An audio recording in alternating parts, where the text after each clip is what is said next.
You're now listening to Debate Talk Free Radio.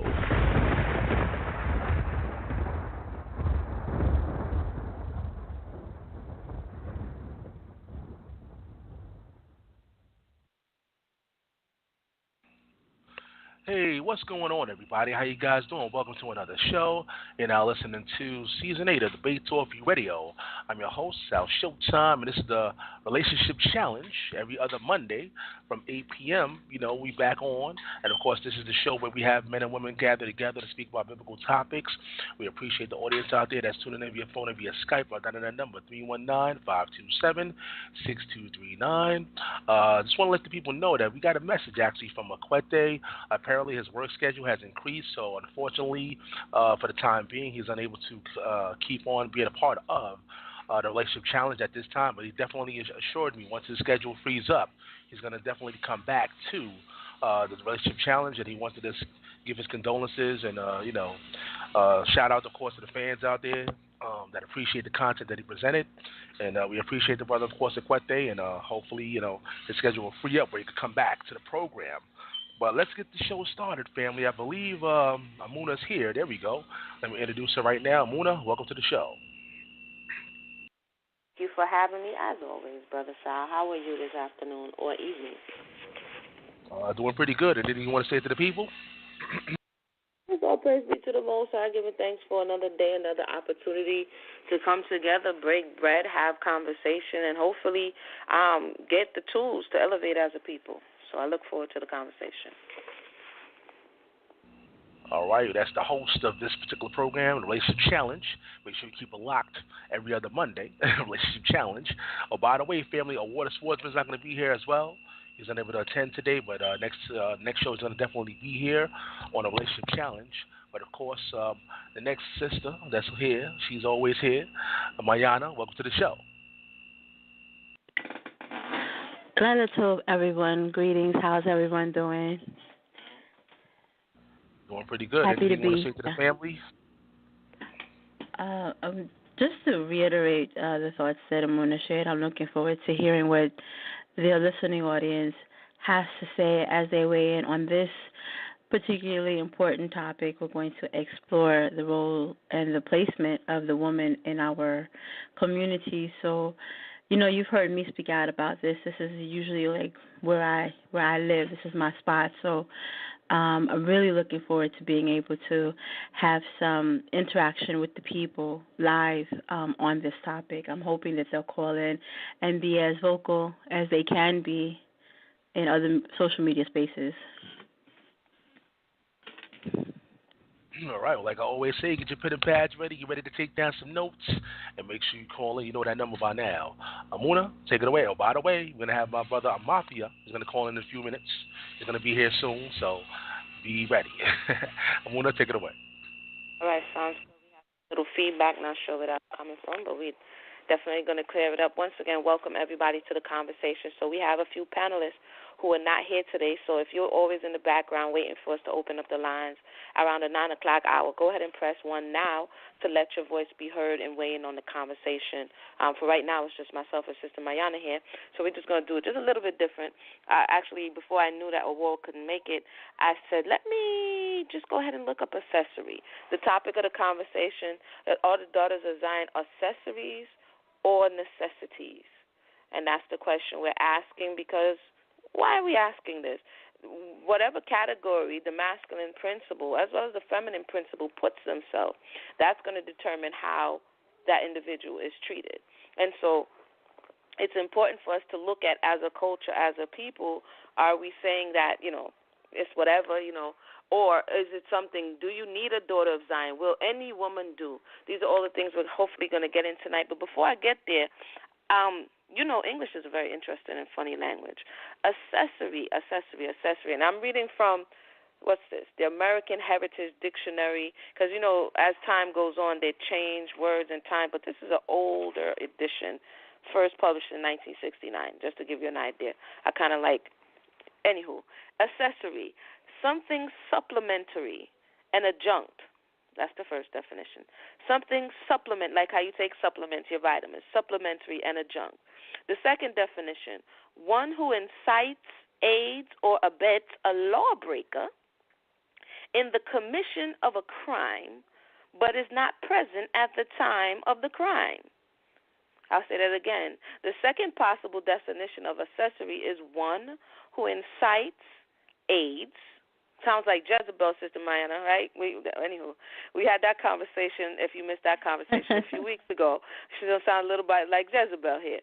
One who incites, aids, or abets a lawbreaker in the commission of a crime, but is not present at the time of the crime, used in the phrase accessory before the act. The B portion of that definition reads as such: one who aids a criminal after the commission of a crime, but was not present at the time of the crime. I find these interesting, but I'm going to go, these are all interesting as I guess we can split it up. Answer if she an accessory, and then we can possibly go into a necessity after we kind of unpack this. The second set of definitions says having a secondary, supplementary, or subordinate function. I know y'all like that word, so I'm going to say it again. Having a secondary, supplementary, or subordinate function, serving to aid or abet a lawbreaker either before or after the commission of the crime. And it goes into it again. So, and it says medieval Latin, and I'm not even going to, let me see, accessorius, if I'm not even bugging out here, and that's helper, accessory, subordinate, from the Latin accessus. So there you go. Is she an accessory? Does she aid and abet a criminal, which in this case would be Bonnie and Clyde? Is Bonnie, Clyde's accessory? Are the Hebrew women or daughters of Zion supposed to be by function accessories? I'll open up the floor now, and then we could go to necessity later. But Sister Mayanah, what did you think about that definition? As you know, I think that it's great that we go and we look at what these words really mean and how they are used in language, because very often we become relaxed and dependent upon their usages, and we forget that they have these other connotations and they imply these other things. So I'm sure the original reaction to this idea of accessory was, of course not. They are certainly more than accessories, or not just accessories. But in many ways, the women of Israel specifically have been taught, even corralled into spaces where they must take on this role, where they are expected to adhere to whatever the male says without any type of differentiation, without using any discernment, without relying upon with their relationship with the Creator or the Torah, but to instead depend solely on what the man has said and to follow along, which necessarily, by definition, as you provided, would make her an accessory before and after the fact, if she, on the one side, enables and then on the other side participates in some of these more injurious and errant doctrines. Very, very interesting. Like you said, just go ahead and flip it up there. Read the definition, and you got to be like, well, dang, that sounds about right. That sounds like you said, what is being taught. Our brother Sal says Ahmathyah is in the building, so we're gonna definitely open up to Ahmathyah to get his opening thoughts. But I guess we're gonna start on the accessory side, because the truth of the matter is, as you said, that's what's being taught. This means that you are a good wife. This means that you are a good feminine principle. You are a good nakeva. But I find it interesting that in accessory, when they say you was an accessory to the crime, it takes on a negative connotation. And I guess we could continue to speak about that now. In a little bit, but this negative connotation of abetting a lawbreaker in the commission of a crime, but at the same time when it's being taught that when you do that, it's righteousness. So then now it's confusing. You know what I'm saying? And this is oftentimes the objection that comes up in conversation, like, at what point do you say, I'm not going to continue to follow you? If it's the female speaking to the male, I'm not going to follow you off the bridge. We'll come back to that, though. Let's check on Brother Ahmathyah, his opening thoughts on, I don't know if you heard the definition read. If not, I'll gladly read it again. But are the daughters of Zion accessories or necessities? Brother Ahmathyah, the mic is yours. Oh, thank you. Yeah, please read it to me again. I just want to make sure I didn't miss a beat, and not, answer. Go ahead. All right. Accessory. And again, as I said, I'm reading from New College Edition, the American Heritage Dictionary of the English Language, first copyrighted 1967. It says here, something supplementary, an adjunct, one who incites, aids, or abets a lawbreaker in the commission of a crime, but is not present at the time of the crime. Used in the phrase accessory before the fact. One who aids a criminal after the commission of a crime, but was not present at the time of the crime. Used in the phrase accessory after the fact. And then as an adjective, that's accessory when used as a noun, accessory when used as an adjective, having a secondary, supplementary, or subordinate function, or 2, serving to aid or abet a lawbreaker either before or after the commission of his crime without being present at the time of the crime, coming from medieval Latin, meaning helper, accessory, subordinate.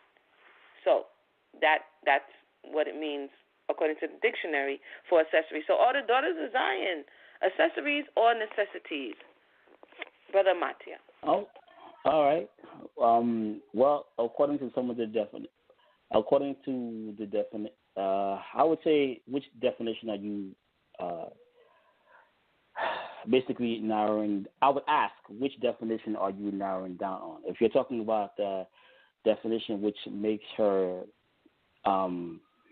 which places the daughters of Zion in the same space as a trendy handbag, which unfortunately a lot of us men have pushed them into that space, into making them think and into making them feel that their being or word or opinion is of less value because she's just there to be a secretary, so to speak, which is not a role that the Creator originally made for her. She was definitely created to walk lock and step with the man, and although she may have different roles inside of different institutions, her value is definitely no less.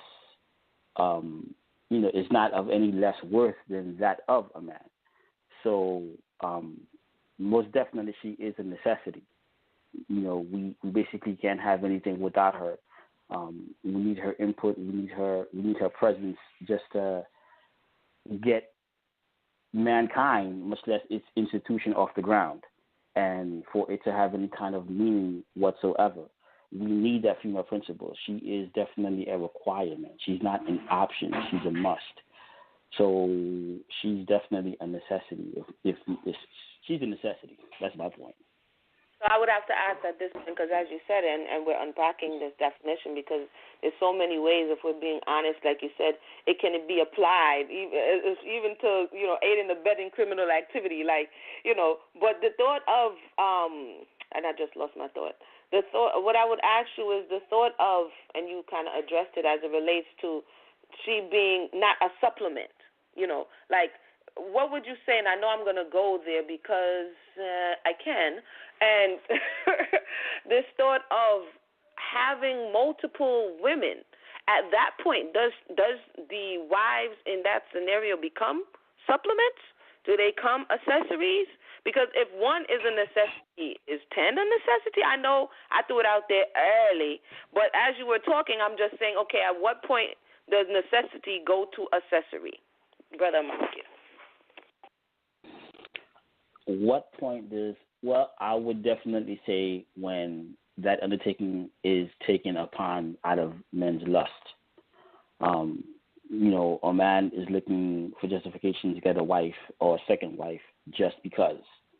When, then you can question his motivation as to why. When normally, under normal circumstances, even biblical, one was good enough. You didn't have to multiply wives unto yourself. It just wasn't necessary. You had one good woman, you had covenant with her, and then that was that. And then she was not an accessory; she was a necessity. You needed her you need her to have a healthy family nucleus, to have a healthy family institution. All you need is pretty much one. But I know a lot of guys will defend their right to have multiple women and so on and so forth, and we can go back into the debate on whether or not if it's lawful or unlawful. Both sides have their point, and regardless to which side of the fence you stand on, the fact of the matter is she's most definitely a necessity, and it's easy for men to make women feel that they are a tool. You're just there to fulfill a certain function, a certain role, and when that's not the case, she is made much more than the space. She's made for much more than the space that we try to cram her to be in. We a lot of times we're guilty of not allowing our women, the daughters of Zion, to maximize and to reach their full potential. And a lot of the time we do that because of the fact that we feel that if she gets too high, that somehow makes us too low. So we keep her down. Not intentionally at times, but it is done nevertheless.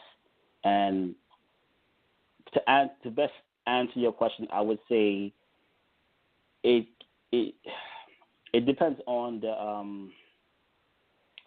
how can I put it, on the intentions of a man. Because I would say, in my personal experience, a lot of the times it's not a necessity that he has multiple. It's just something that he craves. So because it's just something that he wants to introduce into the dynamic because he feels that he can, then he makes her, the first and the second or however else he wants to bring in, he makes them into tools to satisfy that lust that he has for women when it wasn't really necessary, That's my point. Thank you so much for that. Thank you for that. That was the voice of Brother Ahmathyah. For those who have just joined us, this is the Relationship Challenge. We're having a conversation on the Daughters of Zion accessories or necessities. And we're kind of going by the textbook today. We're going by the textbook definition. So hopefully this conversation will begin to bloom and we're not missing each other in miscommunication. And so if you're a daughter out there or if you're a brother out there and you would like to chime in the conversation, feel free to press 1 right now. And Daughters of Zion, if you're feeling like sharing tonight, go ahead and press 1 and let us know, how are you made to feel in the nation? Are you made to feel that you're needed, or are you made to feel that you're wanted? Are you made to feel that you're a necessity, or are you made to feel that you're a necessity? Based on the doctrines, the teachings, the information that you've heard, feel free to be honest. Sister Mayanah, what are your thoughts on what Brother Ahmathyah said, as well as the direction in which the conversation is going? Well, I want to take advantage of having the masculine principle on the panel and ask some direct questions. Like, for example, Brother Ahmathyah, you mentioned that it's dependent upon the intention of the man whether or not the woman takes on this role of accessory in that household. We're talking specifically, I think, here in terms of marriage. And so to that point, when would it be necessary for a man to, because you said that, if he's collecting simply because he can, versus what condition would multiple women still be able to hold the function of necessity, and it's not simply multiplying unto oneself because of this perceived, quote, right, close quote, and I will continue to put that into quotes because this right thing is contestable, but because they have this perceived, quote, right, close quote. So when is it that there is a legitimate need in this space that you could identify for us? Gotcha. That's an excellent question. Well, if we want to keep to canon, the only time it would be needful, according to the law, is when a man's brother dies and he didn't have a heir, but he did have a wife. So it was incumbent upon him to take that wife and to raise a seed for him. But then again, that wasn't a necessity that he needed to fulfill. That wasn't a necessity that he needed for his own household. He did that for the sake of his brother's household. But in him doing so, he did take her in as a wife, and she was included so that his brother can raise up seed. Outside of that, when you look at the wife dynamic, there's no real reason that I can think of right now. Maybe I'm just drawing a blank, but there's no real reason that I could think of to say, well, he has to have a second wife, where it's a necessity that he takes on a second woman. I simply just don't see that. And I would also say that's also the reason why I would question his motives as far as to why he would want one. Because before we can have the discussion, before I would have the discussion with another brother on whether or not if it's right or wrong, let me ask you, well, why is the first wife? Is there a need that you feel that she's not fulfilling? Is there something around the house that you think that she's not? Is there something that she is not bringing to the household that you think that another woman will? What is it about your particular dynamic that you feel that a second woman will increase, or what would she bring to your house that the first one is not bringing? And in my experience, a lot of the times when you sit the person down and you get into the nitty-gritty, it's not really anything that she's not doing per se, because there's no such thing as the perfect someone, in the sense that she's going to get everything right all the time. The same way how men are given the space to develop and to grow in a relationship, the woman should likewise be given that same opportunity. So that sometimes means, that all of the time means that you're going to make mistakes, you're going to fall, you're going to adjust yourself to the needs of your partner. But a lot of the times it has nothing to do with that. It has to do with fulfilling a physical need that he may feel that the second woman isn't bringing into the house, where it's strictly physical, it's strictly carnal. There's nothing that the second woman will necessarily add to the home that will make it a necessity for her to be there in the space of the second wife. It's just not there in my experience. I hope that answered your question.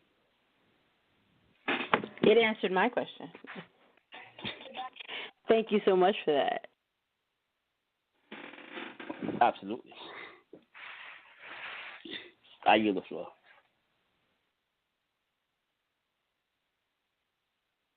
Thank you for that, Brother Ahmathyah. Thank you for that, Sister Mayanah. Very interesting.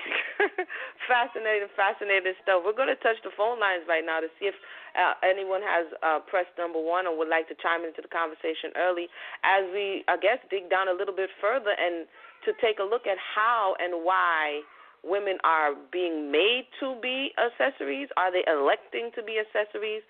If this exists within us right now, because, the relationship challenge is not just about saying what's wrong. It's really analyzing what's going on and to see how we can improve it. So before we go into that space, Brother Sal, is there anyone on the phone lines at this time?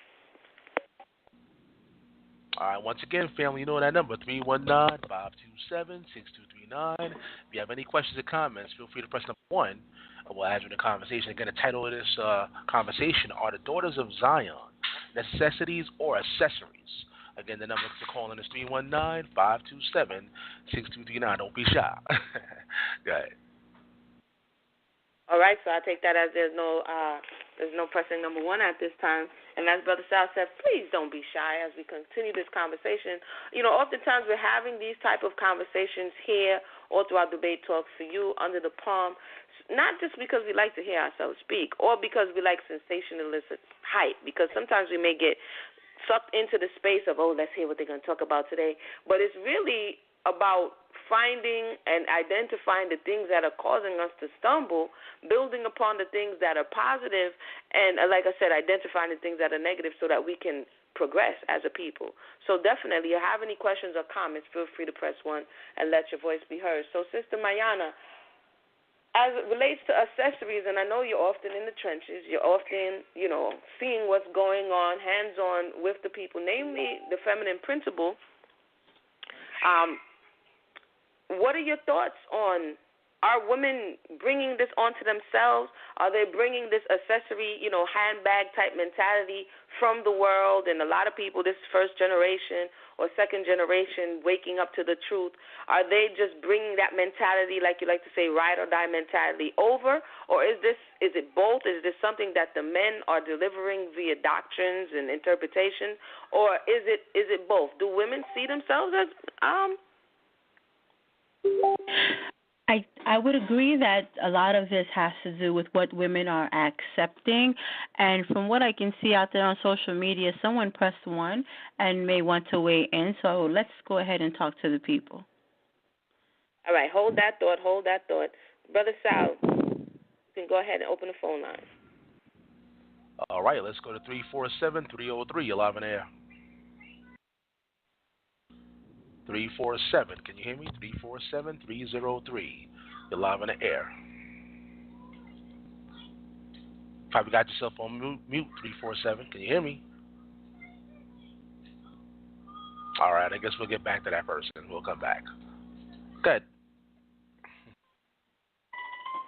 Well, in answer to your question, Emunah, I think that's a great question because oftentimes we have the complaints in the field, but we're not really looking at the genesis of some of these issues.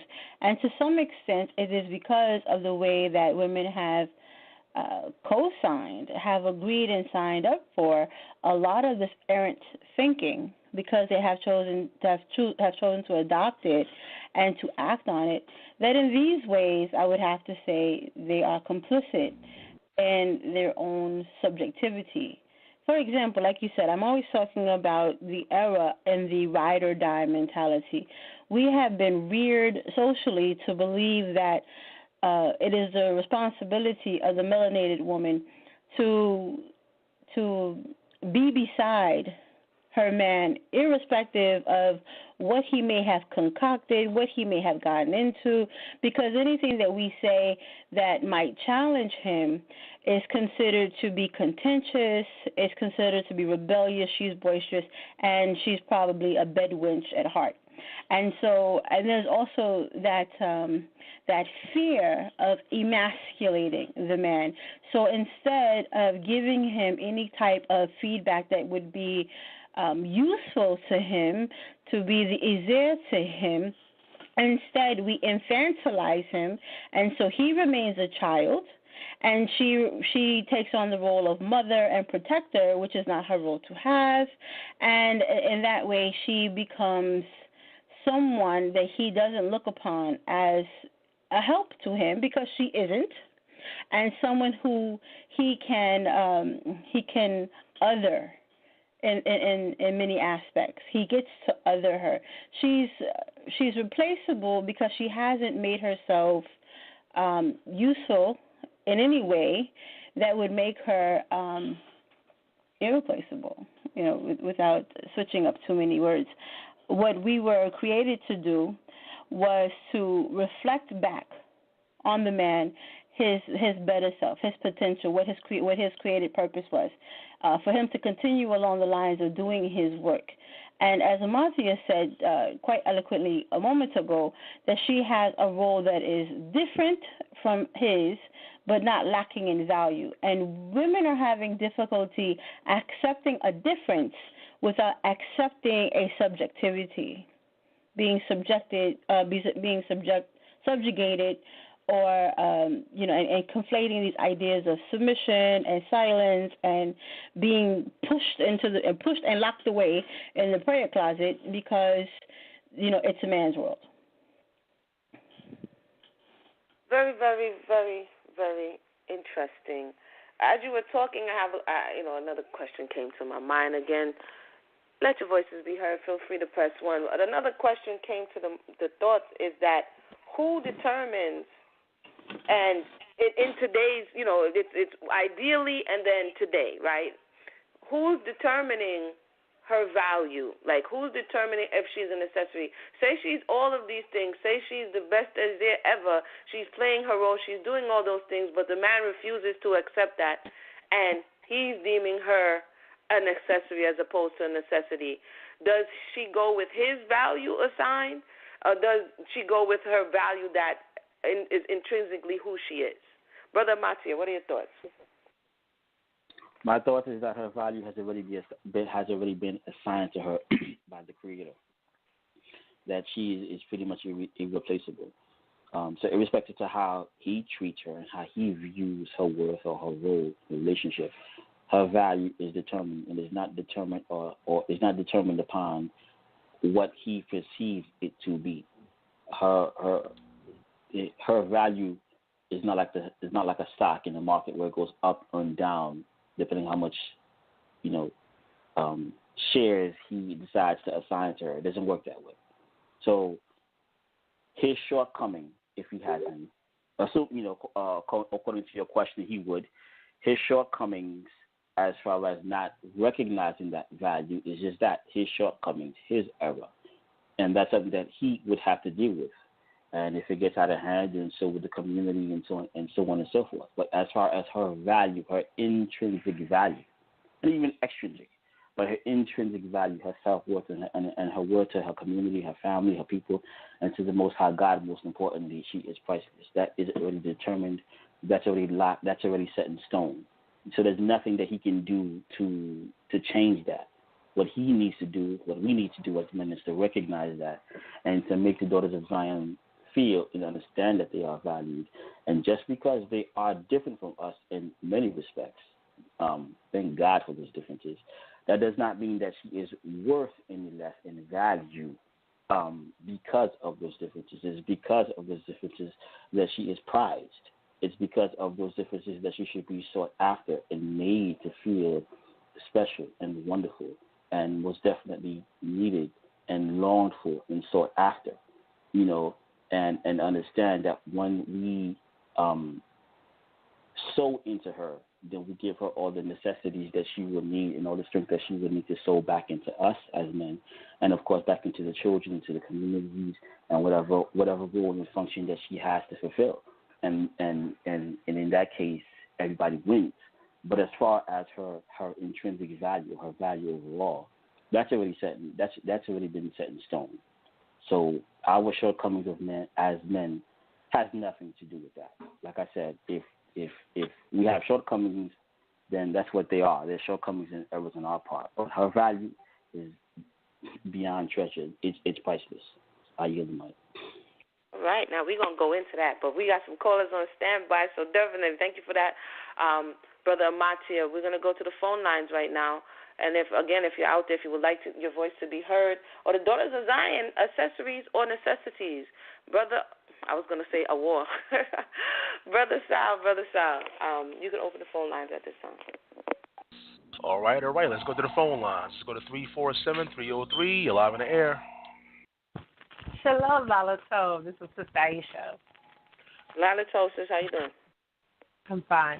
Of course, I would agree that the Daughters of Zion are necessities. The thing about it is that, but the idea of her being, I don't see it so much as the brothers are seeing the sisters as accessories. I see it as she is an unappreciated necessity. A lot of our brothers are in situations where they are not employed a lot of times. They are not stable. So it's a situation where, well, yes, she's needed, and I need her. I need her to sustain, whether it be his mother, his baby's mother, his girlfriend or wife. But I don't appreciate her because what she's doing is expected. I'm in this captivity, and, she's, as far as some brothers see it, being treated a little bit better than I am, and she's able to get a job and I'm not. So she's a necessity, but she's it's expected, and sometimes even ungracefully expected. So it's like it's a necessity, but it's not something treasured per se. It's resented in some respects, but then at the same time being utilized and taken advantage of. So that's how I see it. So it's I would say necessity, but not in a good way, in a negative way. Being taken advantage of, exploited, and resented. Deho. That's an interesting take there, Sister Aisha. So basically what I'm hearing you say is that from your take, it's a resentment or an indifference that I need this thing. For instance, you need a roof over your head, but you're mad that you got to pay $2,000 for it. You're mad that it costs so much. Something that you need, you're not able to deal with it on your terms. Interesting. Thank you for that, Sister Aisha. I let that one marinate for me for a little bit. We're going to go to the phone lines again. Brother Sai, you said someone else is on the phone lines. You could definitely open up the next caller. All right. Once again, family, you know that number by now, 319-527-6233. Let's go to the next caller. Let's go to 570-688. You're live in the air. Hey, Shalom. This is Sadiqa. How are you all? Shalom, sister. How you doing? Good. Shalom. Good. Hey, Shalom. I think that the women, our Hebrew sisters, are a necessity. Our others, although they look at us as an accessory instead of a necessity, and it's the way that they treat the sisters. Like, for instance, I know we've talked about polygyny so many times. A lot of times men collect women as if they were a prize to show off to other men. To me, that's just another aspect of showing that they're a necessity. But another thing, too, is that a lot of times the reason why our women accept the roles that they're given is because they don't understand the laws that the Most High also protects the daughters of Israel. And when they start to understand that, then they'll start to demand more respect and more of where they're supposed to stand in their role. A lot of times we're so focused on what the scriptures talk about when it comes concerned with men, but no one truly explains to the sisters, particularly the new sisters that are coming into the truth, the laws that do protect the Most High, even the laws that protect a Hebrew woman that the Most High has set in place. And even when they do know some of those laws, they easily give them up and say, I don't need that protection from the Most High, because then they get entangled in a situation where they want to be with this man and he's telling them this, and that. And so they let down their guard and forget about the laws that do protect them, that the Most High has set in place for them. And then they find themselves in horrible situations. Agreed. Thank you so much for that. That you made some very poignant points. This is definitely what is going on, and so this is where the conversation is going. It's between what it's supposed to be, or what we think it's supposed to be, and then what is, and how are we getting to this space? Why are we in this space? And so far what I'm getting is that both men and women are responsible for the category that they fall in, for whatever reason. The women on the side in which they accept, and the men on the side in which they're given this on to the women. And so thank you so much for calling in. If you have anything else to say, feel free to press 1 again, and we'll bring you back to the top of the queue. We're going to go back to Brother Sal. He says there's more callers on the line. Brother Sal, the mic is yours. That's right. We got more callers standing by. You like that? Keep calling in. You know that number. Let's go to the next caller, though. Let's go to 443-815. You're live in the air. Yeah. Hey, South Showtime. This is Brother Mercy. I just wanted to say the Daughters of Zion is certainly a necessity, and that's found in, not that I need a scripture to prove it, but it's found in 1 Corinthians 11:1 or 11:11. It talks about how we need each other. It says that, but among the Lord's people, women are not dependent on men, and men are not independent of women. So we're not independent of each other. We're actually dependent on each other. So we need each other to make it. And, the Daughters of Zion, because I wouldn't be here if it wasn't for a woman, you know. So I just wanted to say that. Our Brother Mercer would not be here if it wasn't for a woman.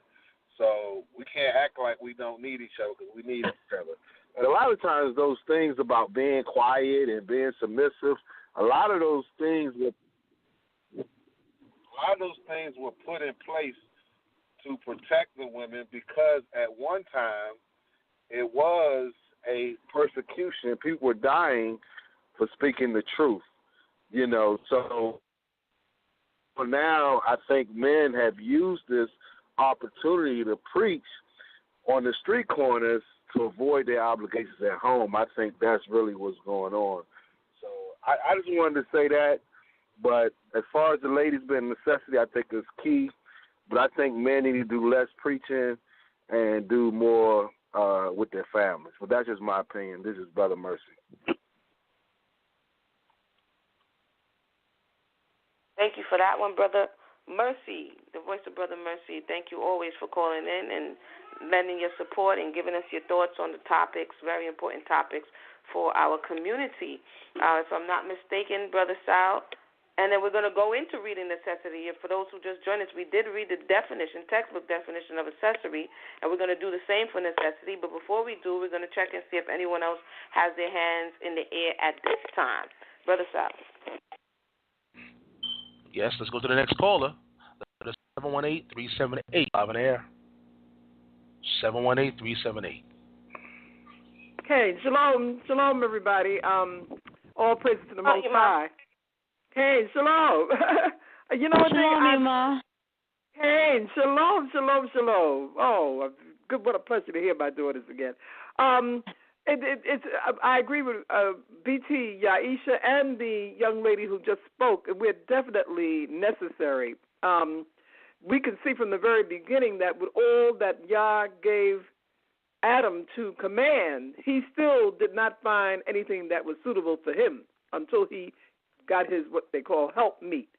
So that we see that from the very beginning of time, a woman has been necessary.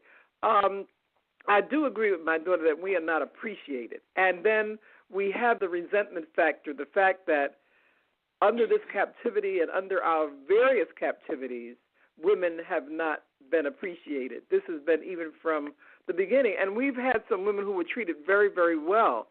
But I think some of this may stem from even the setup of our society, which I don't believe is a bad setup. I believe that the man should be in charge. And this is not to usurp the power of our brothers or start some Israelite women's liberation stuff like that. We do have to remember that the times were different. Women were thought of as being protected and were protected in most instances, in practically every instance. But we also have to remember that in the valuation in the temple, a woman is valued at less monetary value than a man. When it comes to giving the shekels after the sanctuary, her value is much less, and it's much less for a girl than it is for a boy. That doesn't mean that they're less in value. It just means that they're devalued less because of their particular gender or status. But anybody that thinks about it and thinks about the structure of our nation knows that women really are valued. Now, I've noted a lot of times they look into the scriptures and they see the case of where, in the case of Lot, who was willing to give up his virgin daughters to let them be molested, and their virginity taken away by these base men who wanted to lay with men rather than lay with men. That was seen as a terrible thing. And as it is, even when Abraham traveled with Sarah, say you are my sister, so that he won't be killed because of this beautiful woman. But that should not form the mindset of us thinking that women are of less value. They may have been devalued less as far as the shekel of the sanctuary is concerned, but certainly, just like the brother who spoke before, no man could be here without a woman. So I think what happens is that because in this particular oppression and in this society, roles have been reversed to the point that they're almost unrecognizable, that we've forgotten the value of the Hebrew or the Israelite woman. And I think that that's something that we need to rethink. And I do agree with the sister who said something about our women, especially the young women that come into this truth, need to be trained. They need to understand what their role is, and not also let some of these brothers who are predators take advantage of them. Zehu, I'm sorry, I didn't mean to speak so long, but I'm kind of passionate about this. Zehu. No problem, Ima. You touched on some points. We're going to come back in the second round and definitely touch on some of the points you brought up, because they are important. The things that you brought up in the Torah that people, namely men, will use, or teachers will use to support the theory that, it really doesn't matter. Like the Most High is speaking to his sons, he's not really speaking to you. You fetch less at the market. This kind of conversation goes into the mindset of whether or not she's going to be viewed as a necessity or accessory. So definitely it's valuable information and contribution to the conversation. We're going to go back to Brother Sal for the phone line. Brother Sal. All right, family, once again, put it on speed dial, 319-527-6239. You're now listening to the Relationship Challenge. Let's go to the next caller. Let's go to 314-305. You're live in air.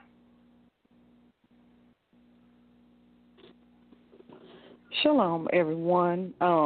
My name is Sister Tashelle. How y'all doing? Shalom. How are you? Welcome. How are you? I am okay.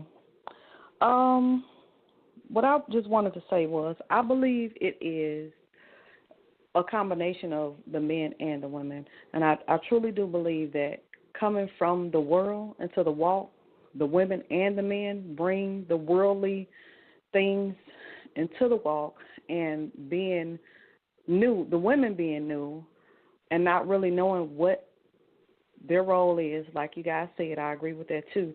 They allow themselves to be mishandled, misused, led astray, and they leave themselves wide open for the men, and I believe that, the men are, not all of them, but, some are looking for the women that are fresh, that are new, that don't know what to do, and looking for guidance. And they seeing these women and picking and choosing them solely for that. So they can, you learn from me now. I'm your head, so you do what I tell you to do. And I think that majority of them are too focused on being submissive to the man instead of being submissive to the Most High and getting an understanding from him and learning from him versus learning independent on man. And of course we are a necessity. Like what woman wouldn't say they are not a necessity?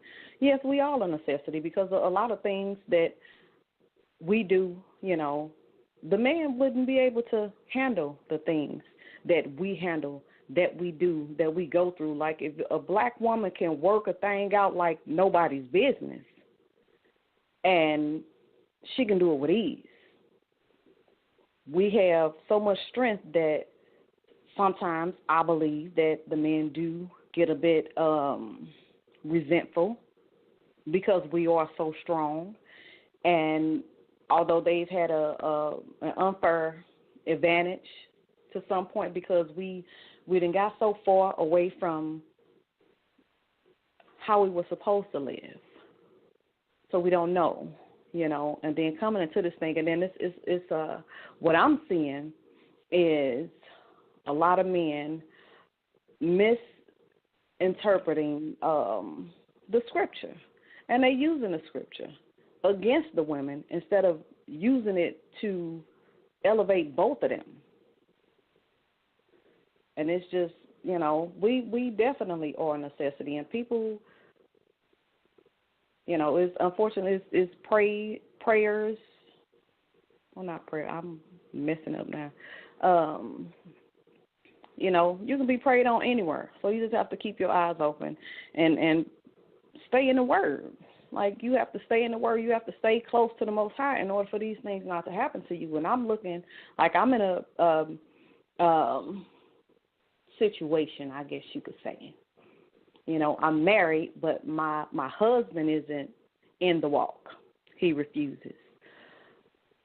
So, like, I don't know what is going on with that, but I'm sitting back and I feel blessed because I have the opportunity to see what's going on, and I'm just like, yeah, I'd rather take my chances in the world with the men because the men in the walk, they're brute beasts. Like, they don't treat the women the way they should be treated. They don't treat them the way that they deserve to be treated. They don't talk to them right. They are dictators, and they are not treating the women as they should. And they supposed to love the women as themselves, and they do not do that.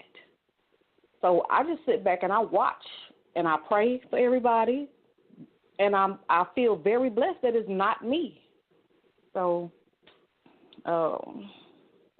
yeah, I definitely believe that they bring in the worldly attitude into the walk, and they don't want to let things go.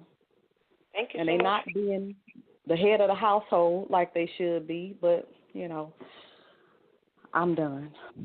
Thank you so much for that. You have said some, you know, the things that you have said, you know, definitely adds value to the conversation because all of this is going into how or why. So far, all of the callers who are calling in are saying, of course, she's a necessity, but then we have an issue. We have a problem here, Houston, because of so many things that yourself as well as other callers have said. This is not necessarily how she's being treated. I believe Sister Aisha said there's so much so that now I'm mad that I need you. You know, there's certain things in life that you're upset that you need. You know what I'm saying? But you know you need it. And again, when you take it for granted, you then, as you stated, you begin to use or misuse the scripture to manipulate the individual into thinking, like, I don't even need you. I'm just doing you a solid. Like, you should be grateful that you have me. You know, and this is the kind of Jedi mind tricks that's happening in the community where the women oftentimes and the men as well are being not all, but a good amount are being misinformed as soon as they come through the door. So, yes, sometimes it gets worse from when they were on the street because when they come in, they also are being reprogrammed because you have to remember, it's kind of like, I know we have all the colors, but it's kind of like, you know, just reading a whole lot of narratives about slavery. If there was a so-called not as harsh slave master that came on the scene, he would make all the other slave masters look bad. And so the other slave masters would roll on him like, yo, what are you doing? You know what I mean? You feed your slaves. You give them clothes. You're making us look bad. You must stop this. And so there's a peer pressure that comes upon the slave master to say, I need you to be a little bit brutal because I don't really want to change my game. And so I'm not saying the men are necessarily slave master, but it's the same kind of mob mentality that if brother comes in and he's kind of cool, he's kind of laid back, there's some respect there for him and his family, it's like, oh, brother, you soft. This Ahab-looking brother, what you trying to do? It's all jacked up out. You know, and so all of a sudden, slowly, he succumbs to the peer pressure, and now he becomes unrecognizable. Now he becomes the brute. Not all. Cannot say all, but there is, to say that there isn't an atmosphere to rule with this type of authority, this ruling authority, there definitely is. And this is what even women who were married before to the same man, where they both came into the truth, they see the man change before them. And you know, oftentimes it's being said, well, this is what it means to be Hebrew. This is what it means, you know, this is how our forefathers did it. And that's not necessarily true. So definitely thank you for letting your voice be heard. We're going to go to the next call, and then we're going to come to one more thing. Okay, go ahead. I think that some of the women, I think that they're so afraid of doing wrong by the Most High that they're afraid to get out of these situations that they know are not healthy for them. That's all I wanted to say. Agreed. You know, well. Yeah, we agree. And that's definitely another topic because that is also what is keeping a lot of women, when they're supposed to be in relationships, they're actually in a different level of bondage that's not healthy, and then that compromises the whole integrity of the family unit that Brother Ahmathyah was talking about. And so we're going to go to the phone lines again to see if anyone else has pressed 1. And thank you again, caller, for your thoughts. Brother Ahmathyah. Yes. I mean, brother. Well, being that I call your name, Brother Ahmathyah. How are you? How are you doing so far concerning what you've heard? What are your thoughts? And then we'll go back to the phone lines. I'm gonna check on you and Sister Mayanah, and then we're gonna come back to the phone lines. Go ahead, the mic is yours. No problem. I think everyone had a lot of interesting things to say. I definitely appreciate it on what they have to say. In addition to what the last caller brought out, I would also like to address another dynamic that I think that is very important. Whereas when a lot of men are learning what they are learning, the fact that men had more than one wife in biblical times or in ancient times, and the way that they are, how can I put it? The way that they are told how they can have women and how they see at times men treat women, who call themselves Israel. Sometimes that's delivered to them as a perk of walking this walk, in the sense of, well, listen, brother, what we have with these women, and we can collect and do this and do that, you can have it too. So they really come inside this walk with the wrong intentions, with a worldly one, with a carnal one, and thinking, well, if the Bible gives me license to do X, Y, Z, and to subordinate these women to the point of making them feel lesser of themselves, when it's not really me, but a biblical right, or a right that I have from the Creator to make them feel this way, then all the more. Now, I think that's a very wrong and twisted way of looking at things. Nevertheless, I do know for a fact that when I was first coming in, maybe things have changed for people who are being introduced to the walk now. That was in fact introduced as a perk, So and that shouldn't have been the case. That's wrong, and that's one of the things that aided us into making the daughters of Zion feel like they're accessories and not necessities. And to that I use the mic. Thank you for that. So, brother, I've heard about the Israelite Starter Pack. Are you saying that was the, Welcome to Israel 101? Because I've heard this in many other spaces. So, more than one witness that, like you said, this perk. Hey, and by the way, is it your experience as well that if you're not inclined towards it, that the male will begin to experience some type of peer pressure? Like, what's wrong with you, brother? You know what I mean? Did you experience that as well, or no?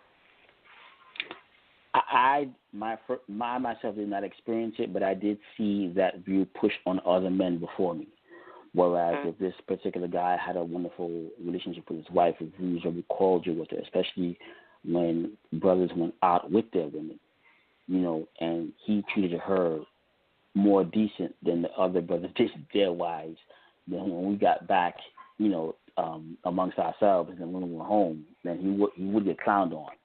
Wow. But at the same time, I will admit that there were men who did come to his defense and say, well, you need to check yourself. And I will say that there were men who were also strong enough to pretty much clap back and not let themselves be influenced.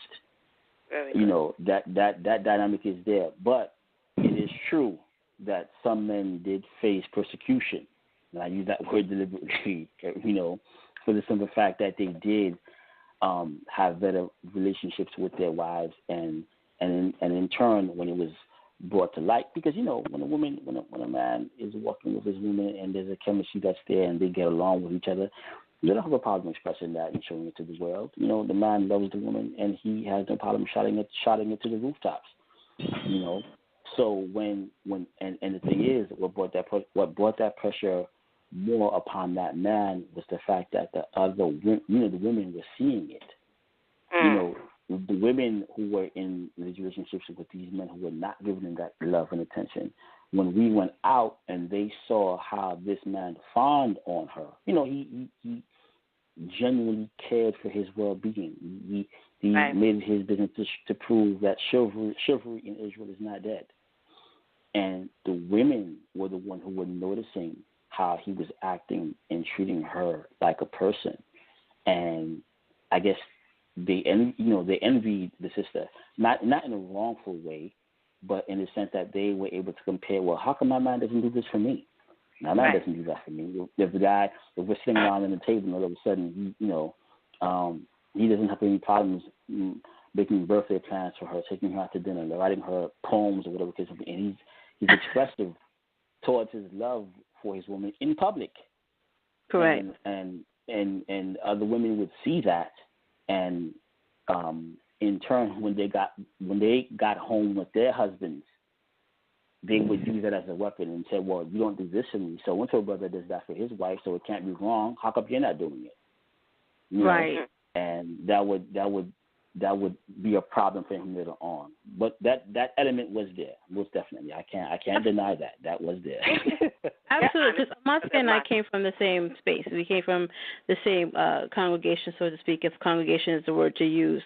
And what Ahmathyah is describing is quite accurate, and it sounds to any biblically learned person very similar to the Vashti-Xerxes dynamic, where when Vashti was summoned to the spot and Xerxes was not overly concerned with her not wanting to come, it was his boys that were like, oh, no, because what happens if the other women hear it? It became a problem not for Xerxes and Vashti, but for the boys, for everybody in the peanut gallery, and the peanut gallery became too noisy. And so Xerxes was forced to move.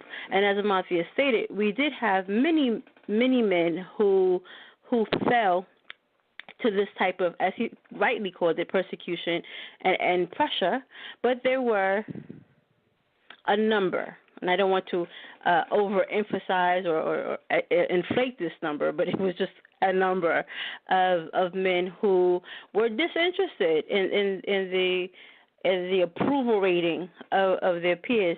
But when you consider that this is an extremely male-oriented, a lot of your masculine identity is being interwoven. Like, they have this shared masculine identity. So if there's one male who's doing something that deviates from the standard, then it's viewed as the weaker link, and there's an issue. And it's true that I am privy to some things that the men spoke about because I was always around, but I'm more intimately acquainted with the position of the women because that's the space that I occupy.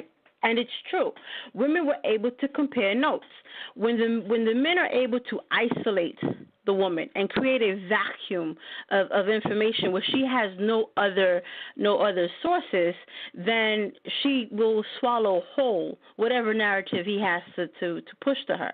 But when we had communal events, when we had functions, when we had Passovers, when we had events together, that is when she got to emerge, if only for a moment, out of that bubble and see what everything else looked like.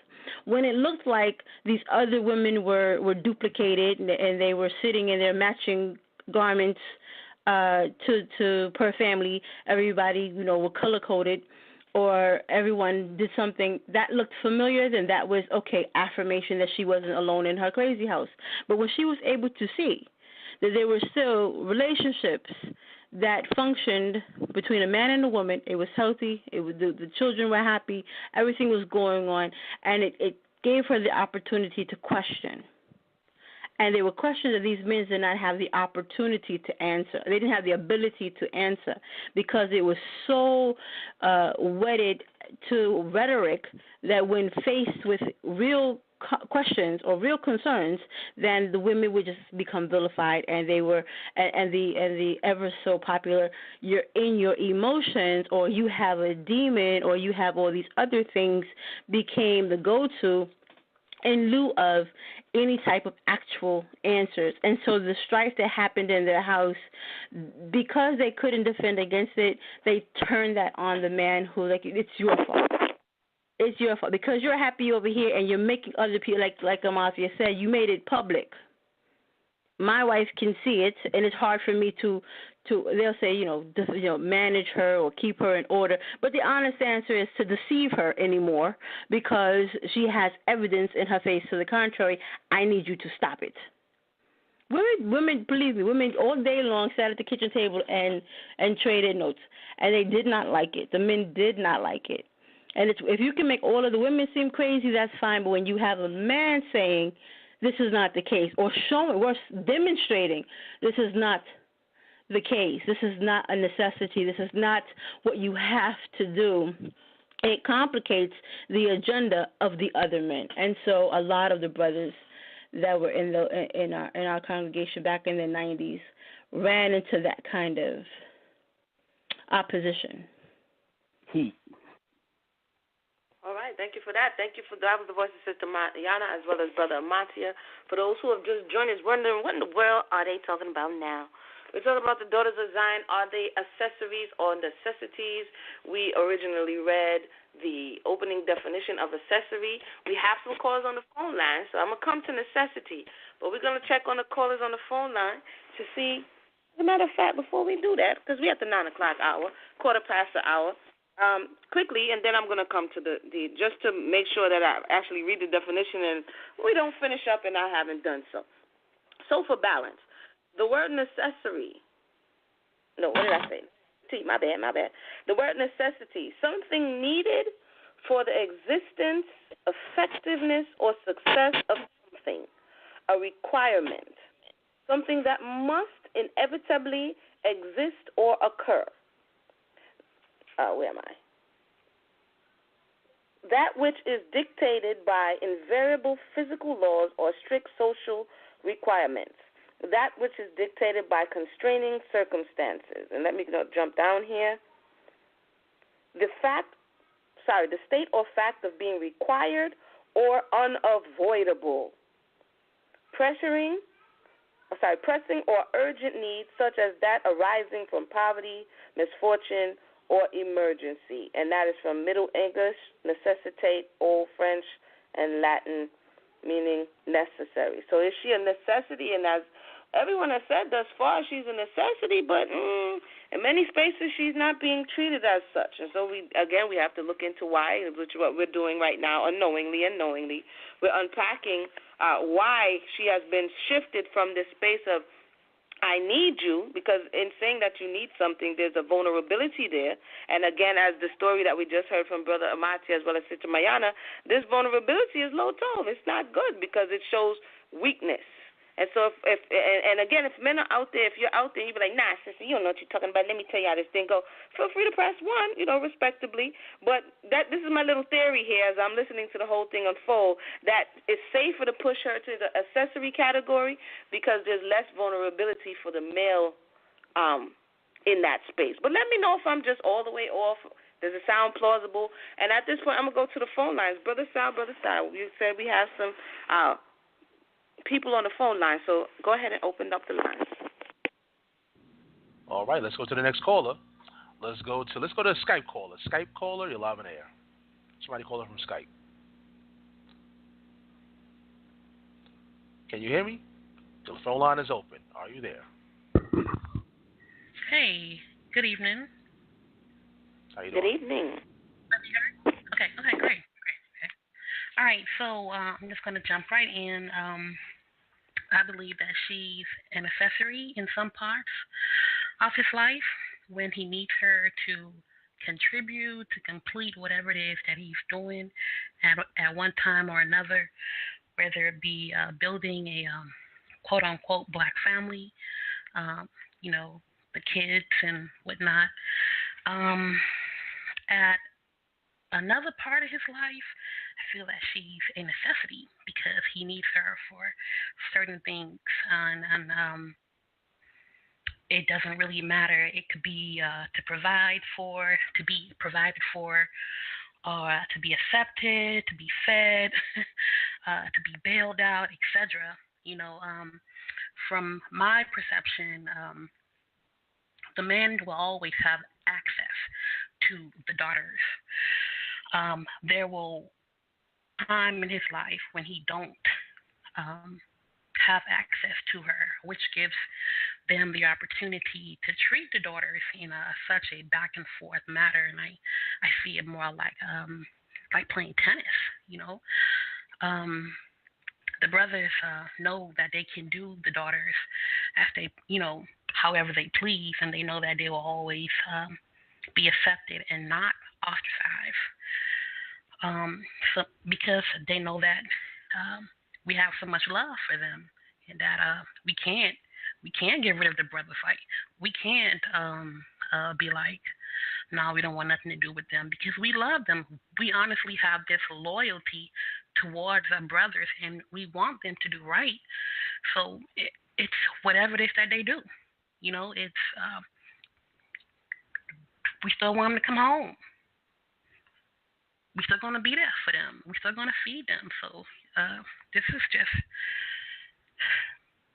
would love to be always to be wanted and to be a necessity, but reality, that's not always the case, and it doesn't look like that will ever be the case right now. And that's it. You guys have a good night. Wow. That was very, that was real. Thank you so much for letting your voice be heard. This is the realness of the experience. Sometimes when you're either on the, you're female or you're on the male side, you really don't know what it's like on the other side. You just know, what your rights or what you're entitled to, and not necessarily understand what the other person is feeling, or really in some cases really care. And the caller, thank you, I didn't catch your name, but, that was just raw. That was real. That, and we do see this. We see a lot of melanated women and not, committed even when there isn't any promise of return. And then the minute they do a Serena, everybody, the expectation is, what? You know what I'm saying? You're supposed to let me jump up and down on your back, wipe my shoes on your neck, and still be there. But there's a space where the daughters are, yes, the loyalty to the nation, but she can only do the best with what she's given. But on the flip side, and somebody might be out there like, Emunah, don't go there. I would ask this. How about this? And then we're going to go to the caller.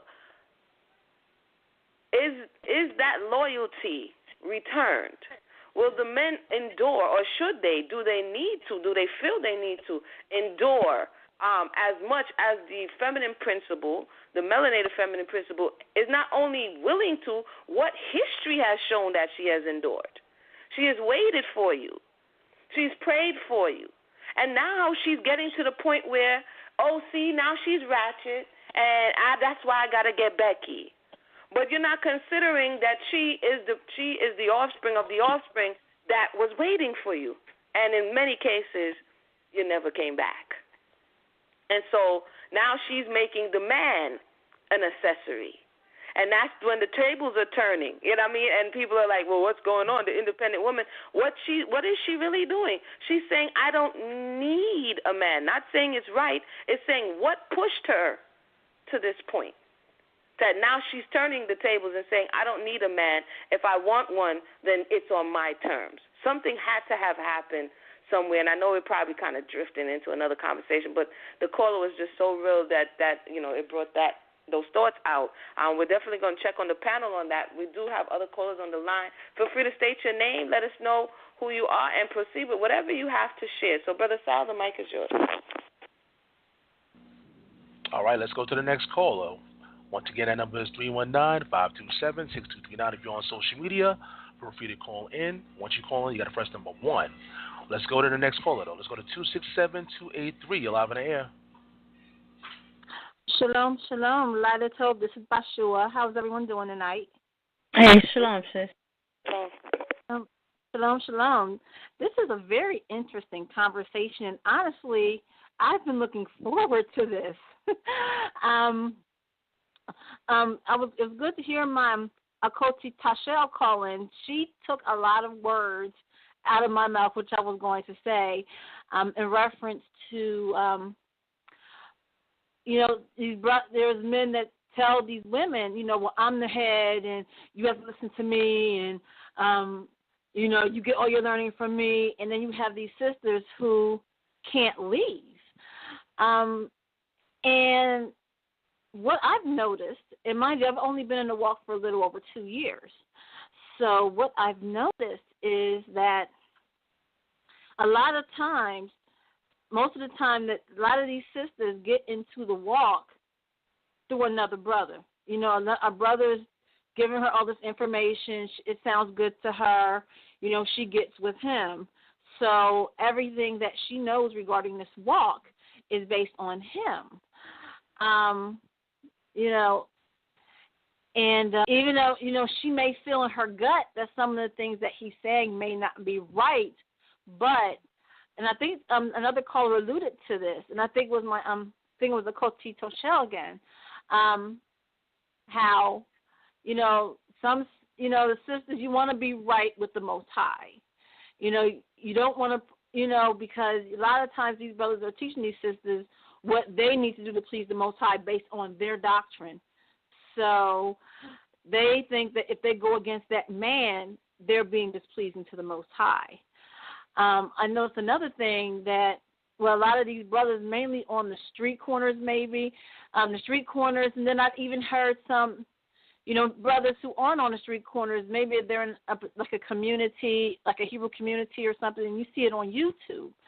A lot of brothers, and I'm not saying this is all, but this is my observation, they may see the word that Kefa said in about the woman being the weaker vessel, and they think, well, she's a weaker vessel, so she's less of value, or her value is only relegated to the kitchen, the bedroom, the sewing room.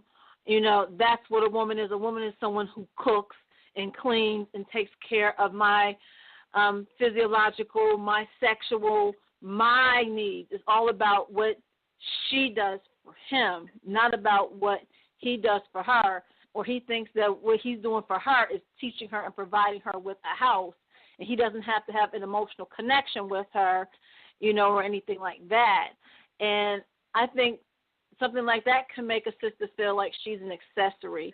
The question is, are daughters of Zion necessities or accessories? I'm with the consensus that we are necessities. You know, we have, you know, the Most High has given us, you know, given both men and women certain abilities. And matter of fact, my husband and I were just talking while I was waiting on the queue, and he mentioned the term help me, if you look at it in the Hebrew text, is about a balance, a counterbalance. So, you know, the man, you know, the woman helps balance out the man and vice versa. So if you have someone that has too much power, there's an imbalance. Okay, and oftentimes, you know, you have the man who's rah, rah, rah, the woman, she has no idea what to do, or it could be vice versa depending on, you know, the situation. But it's all about that balance there. So, you know, yeah, we're definitely an accessory, and that's just, you know, something, you know, to think about. And I want to end it because I think I'm rambling, and I don't want to ramble because I'm sure there are other callers, and I know you want to go on to other topics. But I put on my Facebook, I put on my status that a lot of brothers, you see a lot of brothers online, either on Facebook or other social media, on YouTube or whatnot, they're always telling women how they need to be, what they should be, how they should be like. But in retrospect, how many times do you hear about them saying what the brothers need to be, or how often do you hear about them working on themselves? You know, it will behoove a lot of these brothers who are saying these things to really look at themselves and see if they need to work on something, as opposed to constantly blaming the woman, saying she has a Jezebel spirit or it's this, that, or other. What's going on with you? And, you know, my comment is not to slight any of the men, not at all. You know, I love my Hebrew men. I'm married to one. So, you know, it's just about, as, you know, we were discussing, it's about that counterbalance and finding out a way to make sure that there is a balance in those relationships. Thank you so much for that. You know, thank you so much for adding that to the conversation. And definitely, it's oftentimes, you know, and the question has come up as well, you know, how are men qualified? I believe myself and Sister Mayanah, somebody posted, you know, like, should men be in the space of teaching women how to be women? And really, oftentimes, the man is tailoring the woman to himself. And then one would have to ask, wouldn't she have learned wife duties before she got to his house? And so there's this whole, customizable build-a-wife, like build-a-bear type mentality. And oftentimes he's not building, he's doing something like he's deactivating the things that the Most High put in her for her to actually be of help. And that contributes to some of the issues that we're seeing, and that also contributes to now she becomes his accessory because she allowed herself to be manipulated oftentimes or misled because of her need. And there definitely is a need there. And we will continue the conversation with accessory and necessity. We're going to go to the phone lines. For the next caller, the mic is yours. All right, let's go to 347-303. A lot there. Oh, shalom. This is Sister Aisha again. I wanted to bring up, and Emunah kind of touched on it. Can you guys hear me?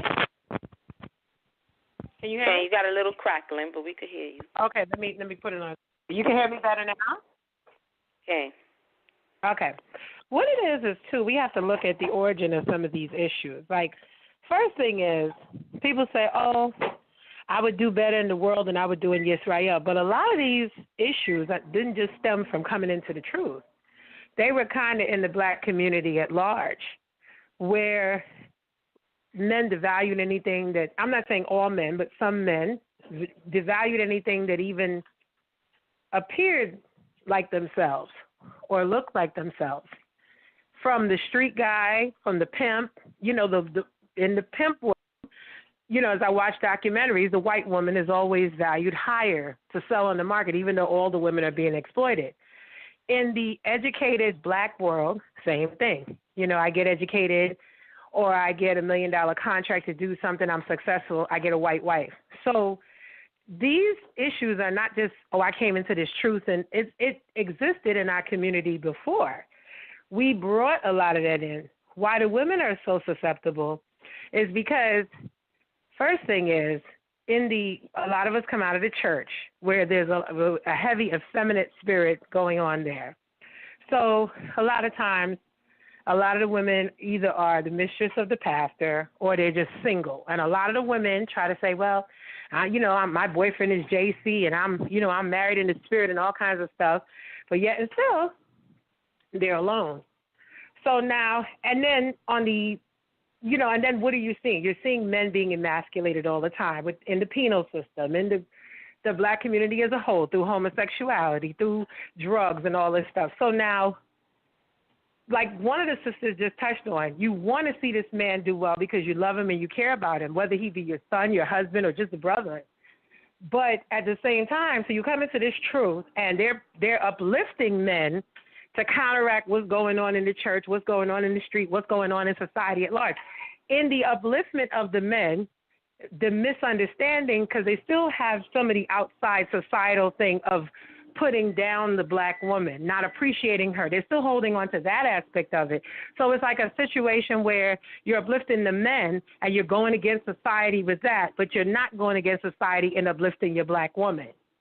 You will hear a lot of the brothers on the street preaching, well, black man, stop selling drugs, but it's never black man, take care of your family, take care of your household. Because, of course, they have an agenda, too. He's going to stand on the street. He's going to preach this gospel, and whatever his, if he's brainwashed enough, all the monies that his family, whether it be from the wife or him, is going to go back into this truth because it's more important that we push our doctrine. So now, so that's where we have to look at the root of some of these things. The root is, that we haven't let go of the mind state, of our oppressor. And that's what it is. Even for people that are coming to this truth, and a lot of that is rooted in our family life. And even in some of the traditions that we thought were so positive, sometimes are not so positive. So we got to take a step back and look within to change our values. And then maybe this issue, and the women, if you're being pretty much, you would like a husband, or you desire a husband, or you want to be acknowledged and feel good by others, not just yourself. And yes, you should be confident in yourself, but if society keeps sending you the message that even though you're useful, you're no good, there's nothing special about you, and you're seeking it. So that's where the weakness is. And then now you come into this truth, and I'm going to get a strong man. He's going to, because I haven't found one elsewhere. And then you find one and he's exploiting you. So this is where the root of this is coming from. I mean, I'm not jumping all over the men, but some of these women are vulnerable as well. And to some of the elder women, which I accounted this, well, that's why I'm by myself. After they done made 90 different mistakes, oh, that's why I'm by myself. And they're not giving useful advice. Nobody's sitting there counseling the young couple. They're just, well, that's why I did this. But nobody really has a solution for this. It's just, one thing just kind of, a domino affect the other. Dejo. Excellent point. Excellent point, Sister Aisha. Excellent point. Thank you for calling back in, letting your voice be heard. All of these things, as you said, to be considered. These problems didn't just ooh, where did the problems come from? They became more pronounced. They became more highlighted. But if there wasn't a basis for someone to work off of, then it wouldn't appeal to that individual. As our brother Ahmathyah was speaking about, some of the brothers fell prey to the peer pressures and others didn't. So, sometimes some things are laying dormant within the male and the female. And this environment, when certain information is given into the hands of broken individuals, because hurt people, broke people, break people, it does much damage. And so thank you so much for that. We're going to go back to the phone lines again. Thank you so much, everyone, for letting your voice be heard this evening. We are having a conversation. If you just turned in, Daughters of Zion, just tuned in, Daughters of Zion, Accessories or Necessities. We're going to come and check on the panel in a little bit, but we're going to go to the phone lines because I understand we have some more callers standing by. Brother Sal, the mic is yours. All right, let's go to the next caller. Let's go to 570-688. Still live in air. Hey, Shalom, it's Sadiqa again. I wanted to touch on a couple of points that I've heard. The brother that's on the panel and the sister Mayanah has spoken about how when they came up and it was a necessity that the men, it was almost like, well, and you can have more than one wife and all these other things. I can speak for firsthand. One time I was in 1990s, I came into the truth. When I became sick, my husband used to go there. I don't call it, Mayanah is generous. She calls it a congregation. I call it a camp. On Tuesdays, they would have class, and on Saturdays they would be outside in the streets preaching. So I was sick, and my husband wanted to come to the hospital with me, and so he called the so-called high priest at the time and told him, well, I'm not going to be able to make it on Tuesday. I'm going to go to the hospital and make sure my wife is okay. He gave him a little static about that, but his wife was in the background listening, saying, my husband wouldn't do that for me. He wouldn't go to the hospital to make sure that I was okay. So is for some reason, our men, that they're not going to be looked at as masculine if they show love towards their women. I've seen men in the camp that we were in the 1990s, I've seen men talk to their wives like they were children and uplifted their children in the higher light than their wives. And I just found that so odd that they're yelling and screaming at their wives and their children are running around acting a fool, and they're not getting chastised for it at all. Another thing that I wanted to touch on, too, was that someone said there's no solution to the problem. There is a definite solution to the problem. The solution to the problem is Torah. You can't get any clearer than that. And one of the sisters said that what I thought was an interesting point, that we're coming into the truth, but we're not shedding that old man or that old woman. We're coming into the truth with still our same selves, going to achieve something different. Torah has always been the answer. The Most High never taught us how to be individuals in this culture. He's taught us how to be a collective people, not an individual people. And so what happens is we don't know how to now disassimilate from being individualistic to collectivism. So that becomes a problem. Torah answers everything. The Most High taught us. He gave us laws on how he wanted us to treat him. Then he gave us laws on how we should treat each other. For some reason, from my experience, my 25 years of experience in this walk, for some reason, the men believe that the Father was talking about how brothers should treat each other and not how they should treat the whole community. That means including their brothers, their wives, their sisters, their daughters, their sons. They just think that it's that brother love that they should have, and that's what the Father taught. That's not what the Father taught. He taught us how to love each other. And until we understand that Torah is the answer to everything, and until we understand to completely shed off the things that we were dealing with before we came into this truth, you're not fully in the truth. Until you understand that, then you'll start to see changes. I even have, and one more thing, I even know Morays who would rather travel with other Morays from country to country or city to city, and they don't spend any time with their children or their wives, and they think that that's acceptable. They say that they're doing the will of the Father, but in the meantime, their wives are home with the children and dealing with all the other things that they have to deal with, making home repairs and trying to figure out how they're going to pay the bills and things like that, while their husbands are going off with other brothers traveling and doing immersions and teaching, and they say that they're doing the will of the Father, but they forget that the will of the Father is also to minister to your own family, to minister to your own household. You can't leave your wife and your children saying that you're doing the will of the Father, and they only see you like every once in a blue moon. That's not correct. It's just not correct at all. And our people have a hard time showing affection to one another. This is why I don't have a problem, and I've known Sister Mayanah for a long time. I don't have a problem telling her that I love her. I don't have a problem telling other sisters that I've known for a long time that I love them, or my husband that I love him. Hold hands sometimes. Every now and then, go out with each other. Spend time together. Torah is the answer, and you can't get around that ever. Thank you. All right. Ooh, hallelujah.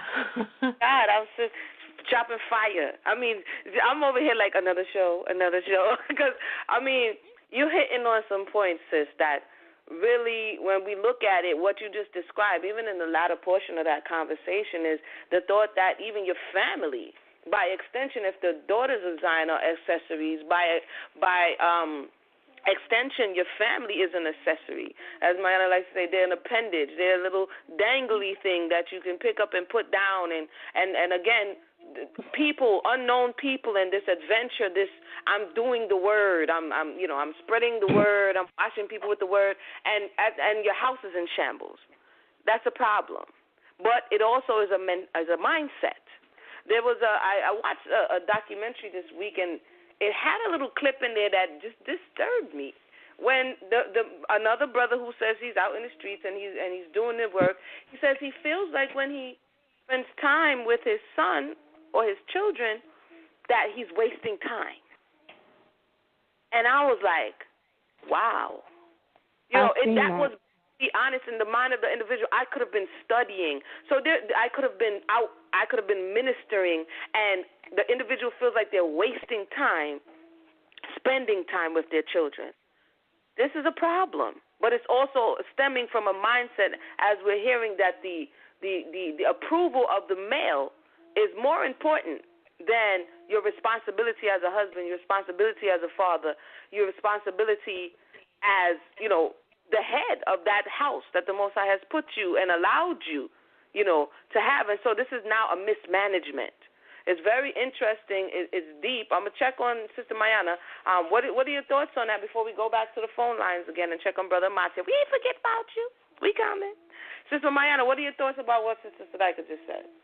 Wow. First I want to say I love you too, Oni. But there are so many things that I've heard so far with all of the callers that I wanted to add to or to kind of clarify some points. But at the end of the day, when Oni said the answer is Torah, that kind of sums it up, right? Everything has to go back to Torah.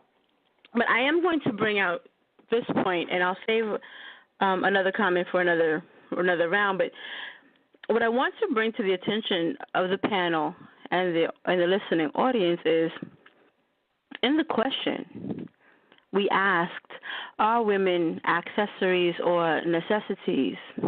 We never said to the man. And yet it goes back to him. Even the way we understand ourselves, we understand ourselves as it relates to the man. Even in the promo, there's not a man in the picture to signal that we're asking, is she an accessory or necessity to him?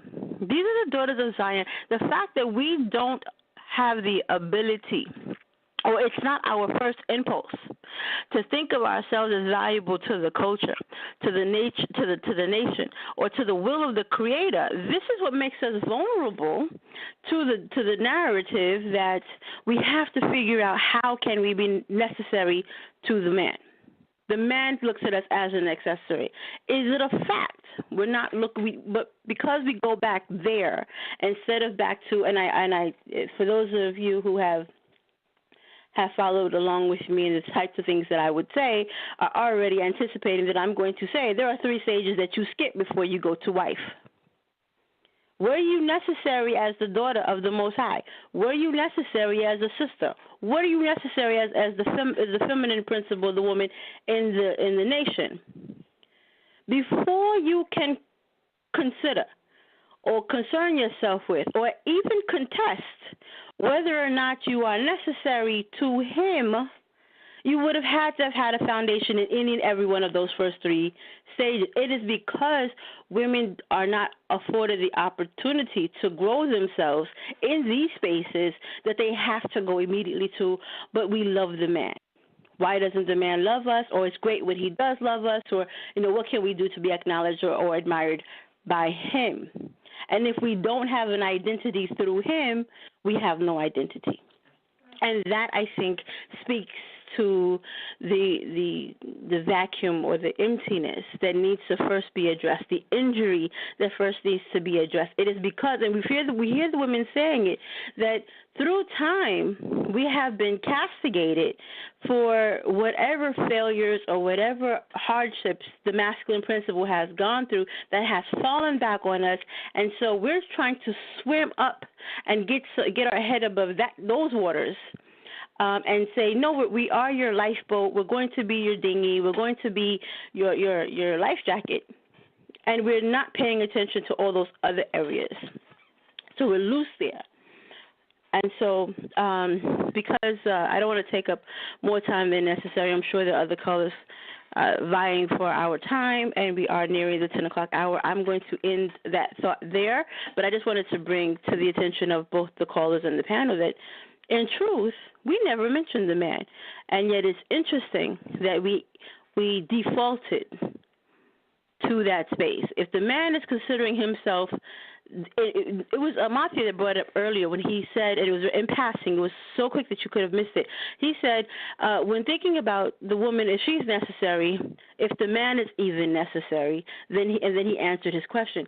So we're not questioning the position or the necessity of the man, but the necessity and the placement of the woman is always this contested, arguable space. And with that, I'll yield the floor. The baby's over here laughing. I mean, again, these calls, that statement could go to another statement, and I definitely can see where you're coming from, Sister Mayanah. And one could say, well, sister, it says her desire shall be towards the man. So who else could it be talking about? You know what I mean? Like, somebody could come along those lines and say, oh, the woman was made for the man, and so therefore, it wasn't good that he was alone. So he's not questioned, she is. Because in some teachings, she's even an afterthought for some. Like the Most High forgot something, and he had to run and make something else. There's so many wild, crazy ways that the Genesis narrative is relayed, it makes you go, But definitely we can touch on what Sister Mayanah said. The callers who are on the line, continue to stand by. We are nearing the 10 o'clock hour. Feel free to press 1. I know it's Monday. Y'all got to go to work. But we're going to try to get everybody in, and then we're going to try to wind down a little bit so we could, reflect on the conversation and hopefully bring it into our spaces and cover them with the people that we know and love. And so, really, you brought up that great point about Genesis. Hey, like my comment, Sister Mayanah, I had to stir the pot. No. I'm not even going to address it here. I think that it's an excellent point, and the listening audience is probably mulling that over. So, because that's not the topic for tonight, I would invite the people to tune in tomorrow, where I will address that Genesis narrative and those questions, and you can look on our personal pages for that. Because, Emunah, I think you brought out a brilliant point, and I'm very sure that's one of the first places that the listening audience went, so thank you so much for saying that. All right, now, so if y'all want to hear more about that, check out Sister Mayanah. She's going to do the whole breaky breakdown on that one. But, Brother Sal, do we have anybody else on the phone line? Yes, we do. We got a lot of the family out there pressing number 1, and I appreciate y'all, for pressing number 1 and letting your voice be heard. Let's go to the phone line. Let's go to 215-827. You're live on air. 215-827. Hey, shalom. It's Don Asher. Just tuned in. I've been listening. I guess, listening to these conversations just really let me know, I guess, how out of touch I've been over the years. My lifetime just going through, relationships, and, it's like, you learn about the Torah and what the problem is with the curses, the differences between Israelis and foreigners, mostly, like you said, the white girls are upheld, but really the white girls don't, along with the other foreigners, don't have the curses on them like the sisters do. So that's obviously a factor. If our sisters didn't have the curses on them, then basically it would be an even playing field if you wanted to look at it like that. But the key words, you got mismanagement and priorities. Okay, mismanagement and priorities. And I guess it comes down to, with priorities, I mean, your priorities have to be in order. And that's part of management, meaning that, if you, first of all, you have to like what you have. You have to like what you have. And you kind of pretty much have to know what you like. And once you've covered that, then you can begin to reconcile and probably, if you got the luck of the draw, find something that you could work with. But it's kind of like, a lot of different things. I mean, you're talking about 20 different things going on that you got to try to deal with. And it's just more so personality. It's habits. You got some that are overconfident, Some are, which would be interpreted as arrogant. Then you have those that are ambitious, which would be, interpreted as something else. And it's like, with the women, a strong personality might be interpreted as being, a female dog, so it's like you have to kind of find a way to work your way through all of that, and it's difficult because it's like, I mean, you really gonna have to sit yourself down and like have a conversation with yourself and do a checklist of what is it that I really like, and be honest with yourself. Now, how you go about finding it might be another problem because, I know I've had that problem because I never really considered the problems. I just went along and did what I wanted to do or did what I had to do. So it's like women are a necessity, but, once you see that they don't bring much to the table, then they become an accessory. And I know, that's been my experience. And women are definitely a necessity, but it's like once you start taking inventory, and it's like, oh man, I'm in trouble. So it's like, then you start to, that's when those bad habits start to kick in, because you really know there's no future there. That's when they start to become accessorized, and that's when the problems kick in, because you're not dealing with an object. You're dealing with somebody that has feelings. You're dealing with an individual you're dealing with a person, and that's where the hurt starts to come in and build up, because of the superficial reasons of why the situation continues to go on instead of ending it. So that I'll sum it up to say that those logistics are definitely part of what's being discussed tonight. And I guess you got to really sit down with yourself first and take some inventory. No, but that's it. Thank you so much for that. That was very open. From what I'm hearing you say, is that to the man, being that if we're going to talk about in a relationship with the man moves her from one space to the next depending on how he feels, and in turn he begins to treat her in that way. That's what you're saying? That's what I'm hearing? Is he still on the line, or did brother? Yeah, correct. Okay, and this is oftentimes, that's an interesting insight into, as you said, a lot of the issues that occur is that once he used to treat her like he needed her, and then oftentimes if he means her no good, then he treats her like he doesn't want her anymore. I don't really need you, and then, as you said, because we're talking about people, relationships go sour, and so we do need to sit down. Men and women need to sit down and really assess how you can't really control how someone else treats you. You can control what you accept from them, but now we're talking about what does an individual do when they come into a space and where you once were a necessity and now you're being treated as an accessory. What do you do in that space? That's something to think about. Brother Sal, is someone still on the line, or is anyone still on the line? Feel free to let us know. You can go ahead and patch them in at this time. All right, let's go to Skype caller. You're on air, Skype caller.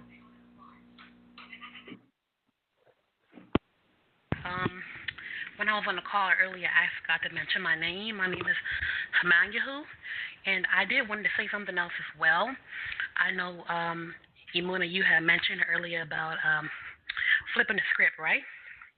And I thought about that, and I know that if God forbid, right, that one of the daughters were to say, well, you know what, enough of this. I'm tired of not being a necessity, and I don't want to be accessorized anymore and whatnot, and decided to go to another nation of people, right? That they wouldn't be treated as they wouldn't get the same type of treatment that the daughters of Zion would give the brothers. You know how we are all so arms open and saying, come back home, we miss you, we love you, here's some food, what do you need, whatnot, or whatever like that, right? But, and that's because, like I said earlier, the brothers have always had access to us. There's never been a time when they never had access to us, right? But on the flip side, the daughters have never really had access to the men. And in the time that we did have access to them, in most cases, it was not always positive, So if and when the daughters do decide, if they needed to come back, will they be ostracized? Will they be welcomed back by the brothers? And that's a no in my perception. Because there won't be anybody there back to accept them and to love them and say, hey, I still love you. We still care about you. You're beautiful, whatnot, like that, Like I was saying earlier, yes, it would be lovely. It would be lovely to always have that type of feeling of being needed. But if we were necessities all the time, we wouldn't even be having this conversation today. This wouldn't even really be up for a discussion. The fact that we have been accessorized, the accessorizing of the daughters, and the outcome are the children, which is really the commodity. So we have these kids just behind us, and it's proof. They're proof. They're proof that we have been accessorized.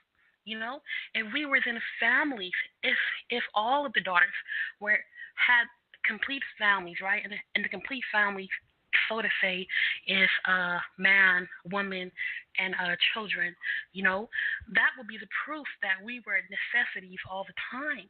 But if and when you see a single woman and you see her children, the proof is there that she has been accessorized, and that is all. You guys have a good night again. This is Mayanah, and I look forward to these conversations. Good night. Thank you so much for that, Mayanah. You do bring another aspect of what we're talking about, that the woman and the women are not afforded the same luxuries as the men are. And I, like I said, I remember, I'm just saying, I made comment on what is happening, you know. And I remember when came out that the tennis player, Serena Williams, you know, she went with, and it was like this huge uproar. All the time, the men are like sneaking out the back door, you know, hooking up with Amy and all these other people, and it's like, you know, he'll be back, you know. And as you said, when she did it, it's like, you know, look what you went and did, and you know. So this is something. This is the double standard. This is the space that we're living in, and it. As you said, I would have to agree that the children are suffering for the mentality that we're taking, the way in which we're approaching what the Most High has given us, you know, especially, I would have to say especially the men, because if you want to, men are the head, men are the leaders, and so you can't turn around and blame the woman to say she's setting the tone. If he's setting the tone and telling her, well, hey, you know, I don't really need you, I could just get somebody else in this spot, you know, in another minute, then that's what's going to happen, and that's what has been happening. And so what happens is she doesn't feel secure. She's very vulnerable, especially in spaces where you don't have any, what's the word I'm looking for? You have no license. You're being told that real marriage is not real, that you don't need that. So she's really hanging on a thread. Her and however many other children she has. At any moment, he can say, you know what, I'm done with you. Get out. And then what do you have to show for it? Where do you have to fall back on? What do you have to fall back on? All of these things kind of play into this thought of accessory or necessity. And if this is the case, what do you do? Do you continue to stay vulnerable? Do you look to secure yourself and your family? You know, what do you do? If you're a woman in this space and as the caller before just said, you've been moved. You can tell you have been moved out of I don't need you anymore, and you're in this space of I could take you or leave you. Do you continue just to be there and wait? You know, do you protect yourself? Do you protect your family? What do you do? What should you do? I think that someone is on the line. I'm not sure. I just heard. We have one more caller, Bella Sal says, and then I have a special treat because back in July, all this summer we were doing, if you were following us on social media, we were asking some questions. And so I have a special treat because I digged it up out of the archives, and where I asked the brothers, which takes more precedence in a relationship and why? To be needed or to be wanted. So when we come back, as we wind down, I'm going to read you a little bit of some information from the trenches and what the brothers actually said concerning needed or being wanted. So Brother Sal will go to the last caller. All right, let's go to 443-815. You're live in there.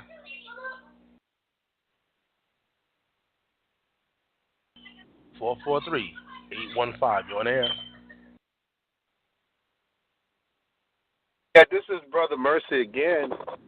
I just wanted to say really quickly that, you know, I really believe that Genesis 3:16 has been misunderstood. And I think, I mean, if you look at the story and look at what happened, I mean, she was serving him the fruit. So to me, she was in the kitchen at that time, you know. So, I mean, she was serving him like Jacob served Esau, you know. So, I mean, I see her in a servitude mode at that time, you know. So who told her to go pick the fruit is the question.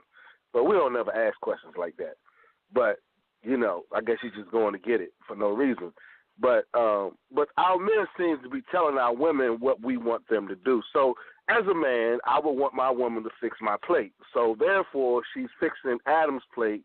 This is what I see going on here. And I know we never talk about these type of things, but these are things I see. So I just wanted to say that, in the whole thing, grand scheme of things, we need each other. Men need women, women need men.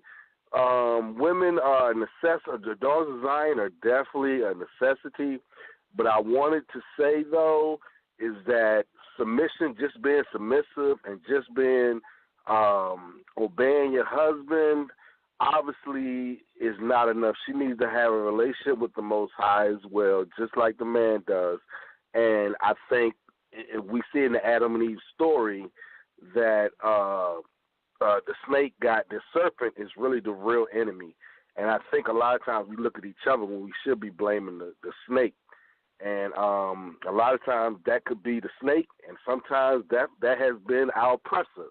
And a lot of times we look at each other and blame each other, now realizing that the oppressor had a lot to do with the way we think and how we treat each other, because the oppressor has broken our homes, has done all these things to us. And I'm not saying we should hate the white man, anything like that.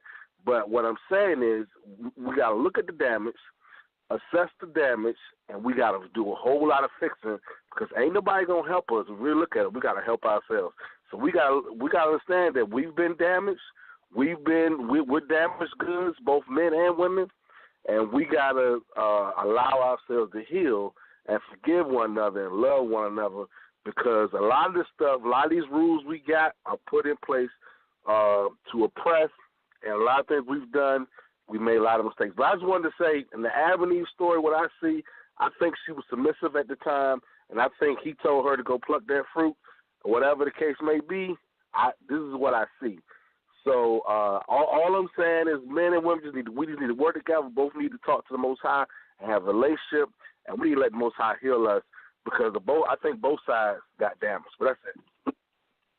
Thank you so much for that. That was the voice of Brother Mercy, and I would agree with the latter. We have to take time to heal. Both sides are struggling, and oftentimes when we forget this, and then when we get what we get, we are confused because we didn't take into consideration that we're coming from a lot. We're coming from a lot of damage and a lot of issues. So it does take time. It does take conversations like these, where you may see it. It takes understanding. It takes respect, willingness to hear one another out, willingness to change the things that are maladaptive, all of those nice, good things. I said I was going to read, and we're going to be winding down here a little bit soon. We're going to come back, so if you do have something to say, you're still in the listening audience, we appreciate your voice. Go ahead and press 1. We're going to come back to the panel. But I'm going to come back to the panel. I'm going to read this. It was back in July. The question was, brothers, which takes more precedence in a relationship and why? To be needed or to be wanted?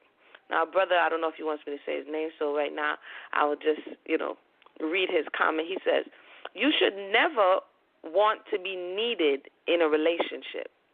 That says that you are dependent on someone for your happiness. We should be filled with the joy of the Most High, which is our strength. When you feel wanted, then you know it's genuine. For me, I didn't need a wife. So he's saying she's not a necessity. He didn't need a wife. I wanted a wife.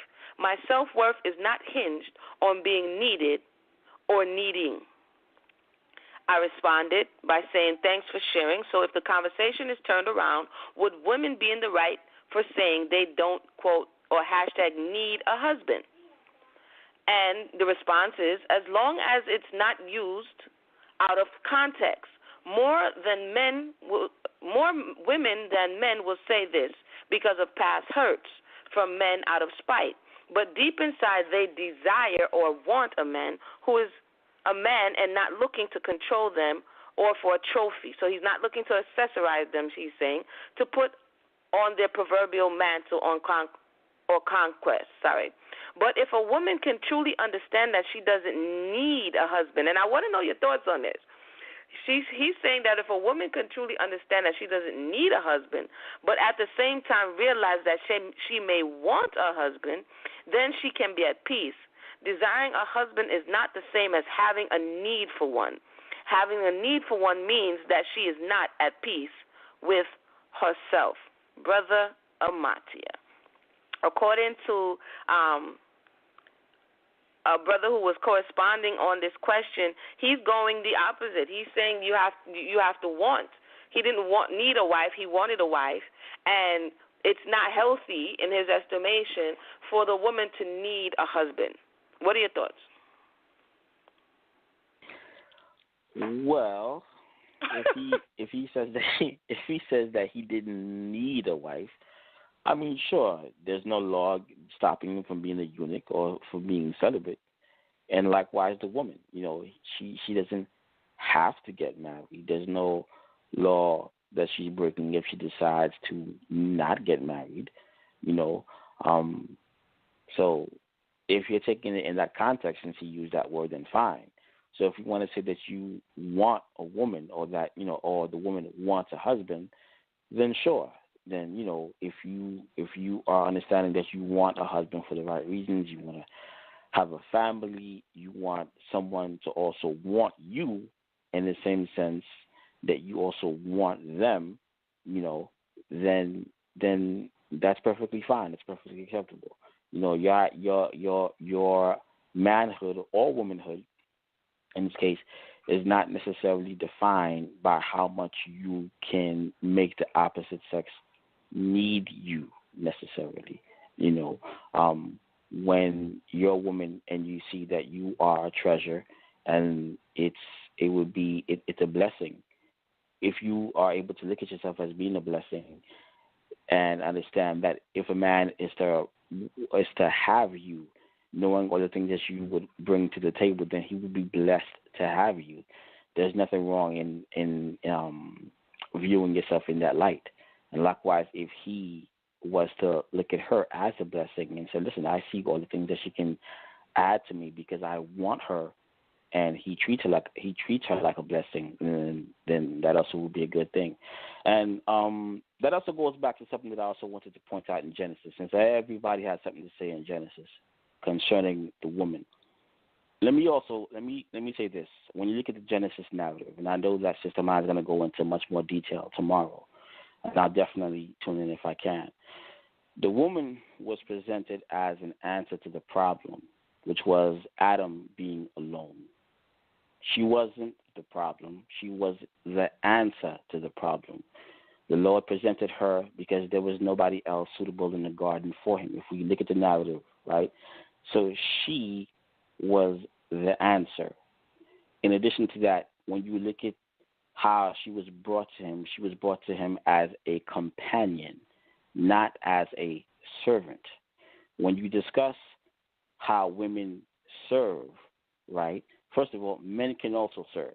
So let's not pretend that the servant role is limited to just women. That is incorrect. That is not true. And nowhere does Genesis say that. All right? Men can also serve. However, when she was brought into the garden, or brought to Adam, she was brought as an answer to a problem that the Most High himself, that the Creator saw himself. She was also introduced to him not as somebody who is lesser in value, but somebody who was as equal in value as he was. He was introduced to him as a parallel to him, just a feminine principle or aspect of himself. So it's not like she's lesser introduced to him as a footstool, all right? The fact that she can serve, right, or is not the head of the relationship does not mean that she is made to simply be a servant. That's nowhere written. Genesis does explain to us, and other books as well, that women serve their husbands, but not in a sense that is unique to them, in the sense that only, like as if to say that a man can also serve a woman, in the sense of meeting her needs, being humble to her, serving her, or the best way for me to put it is chivalry, to just, put yourself in the hands of this woman and say, you know what, let me take care of her needs and make sure that she's well fed before I even take care of my own needs, and make sure that I'm okay. My first priority is going to be to her, and to make sure that she's fine, and and leave it at that. So it's not meant to say that she is only crammed in this one space. As if to say that if she cannot serve in a servant capacity for whatever reason, then now she's useless. So she's nowhere. She's just a waste of space, or she's as good as a lamppost. She's just there. That's not true. Genesis 2:18 doesn't support that. When you look at Genesis 2, Genesis 3, when she was introduced into the picture, you have to look at why she was introduced. She was introduced as an answer, not as the problem. So when we start to understand that this is what she's here for, she's here to be our answer. Of course, when I say we all understand that the Most High God is the answer, but He gave her to us to be an answer to a problem and to a need that He Himself saw. So once we give her that dignity and that respect that He gave us for, then I think we will be in a much better position. And for that, I'll use the mic.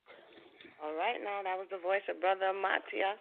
Thank you for that. You answered something that I was going to say. I'm going to check on Sister Mayanah because the same brother brought that up. It is interesting that you brought it up. I was going to read it shortly that he said Adam didn't need a wife. And you kind of spoke to that already. But this is a mentality that's out there, that he was just fine. He didn't need a wife. She's an extra. She's a bonus. She's not necessarily something that I need to sustain. But you said something, but I'm going to come to Mayanah, because the thought of not needing, how would one be fruitful and multiply, which is the command that's given all the way in the beginning of Genesis, if the thought is that we don't need, the woman doesn't need a husband and the husband doesn't need the wife. So in order to, if one is looking to achieve that command, to fulfill that command, or at least attempt to fulfill, because only the Most High adds the increase. If one is going to attempt to fulfill that command, one would have to need the other party to bring that about, to be fruitful and multiply in the earth. And I just wanted to put it out there as we're having this conversation. Sister Mayanah, your thoughts, if you're on the line and you would like to chime in before we go ahead and wind down here, feel free to do so. We're going to hear Sister Mayanah, and then if we don't hear any more callers, we're going to begin to wind down the conversation. Sister Mayanah, your thoughts? On the conversation, I was there for that conversation. I'm probably even on that thread. Oh yeah, you're on the thread, sis. You're on the thread. I didn't even get to, you know what I mean? It got turned up a little bit. But right, because I think I recall that exchange and going into that space in terms of discussing the necessity of both parties, particularly in the space of reproduction. Because when we're talking about, I think that he was essentializing a bit when he was discussing necessities such as breathing. Like, she's not a life-giving for, that's, you don't want to put the other person, the spouse, in the stead of the Most High in terms of necessity, which is why we heard Brother Ahmathyah make that qualification. Of course, the Most High, is the life-giving force of all things. But when it comes to His commandment, as you stated, that we need to be fruitful and to multiply and to have these, that the children are the inheritance of the Most High. In order to accomplish that, then we're necessities for one another. I think that what I wanted to touch on was when Ima called in, she brought to our attention that there's a temple, that we had temple fees that were paid. Now, because we have this idea that this money had to do with the monetary value, we think that when money is exchanged, a value is assessed. But unless I'm incorrectly recalling this instance, this was for the reconciliation of the people to the Creator. Now, if you have the mindset already, and we have been geared to consider things in this way, that when the money that was exchanged assessed the value of the person, if you look at it simply by not coming to it with that solution in your head already, what we also could walk away with is that it costs less to reconcile a female to the Most High than it costs for a man to go and reconcile himself back into the favor of the Most High. He had to pay a higher expense. It cost more for him to be received again, and the Most High didn't require as much of his daughters as he required of his sons.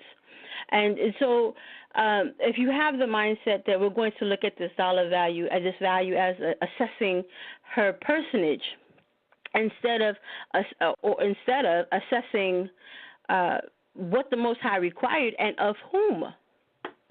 Very often we hear, and we're often encountered with the idea that men are the authoritative, men are the first line of defense, men are the ones that the Most High is requiring the most of, and so it would stand to reason that they would hold a higher burden than the woman. So I just wanted to put that out there because it kind of went out, and a lot women who may not have, who are still part of this thinking process might internalize that as affirmation that even the Most High puts this weaker dollar value on the feminine principle, instead of saying, I don't blame you, my daughters. Like, I'm not holding a higher, like I'm not, it doesn't cost as much. We look at Hosea and it's like, I'm not going to hold them accountable because they're married to you people who are going around hiding under the poplar trees, engaged in all kinds of sins. So when your wives go off and do madness, I'm not going to punish them because they're married to you. So, of course, they're off, you're off. So there's some of that. And I think that because women are very often dealing with these kinds of ideas, that going back to our topic, we accept certain narratives and we become accessory. Like when I heard the sister, which she called both times, I said in the first time that it was very hurtful to hear because in these statements, you hear the agony. We're not moving because we're afraid. I hear the narrative. We love them. We want the best for them. But if we are enabling them because we're afraid, that's not love. That's not righteousness. That's just fear.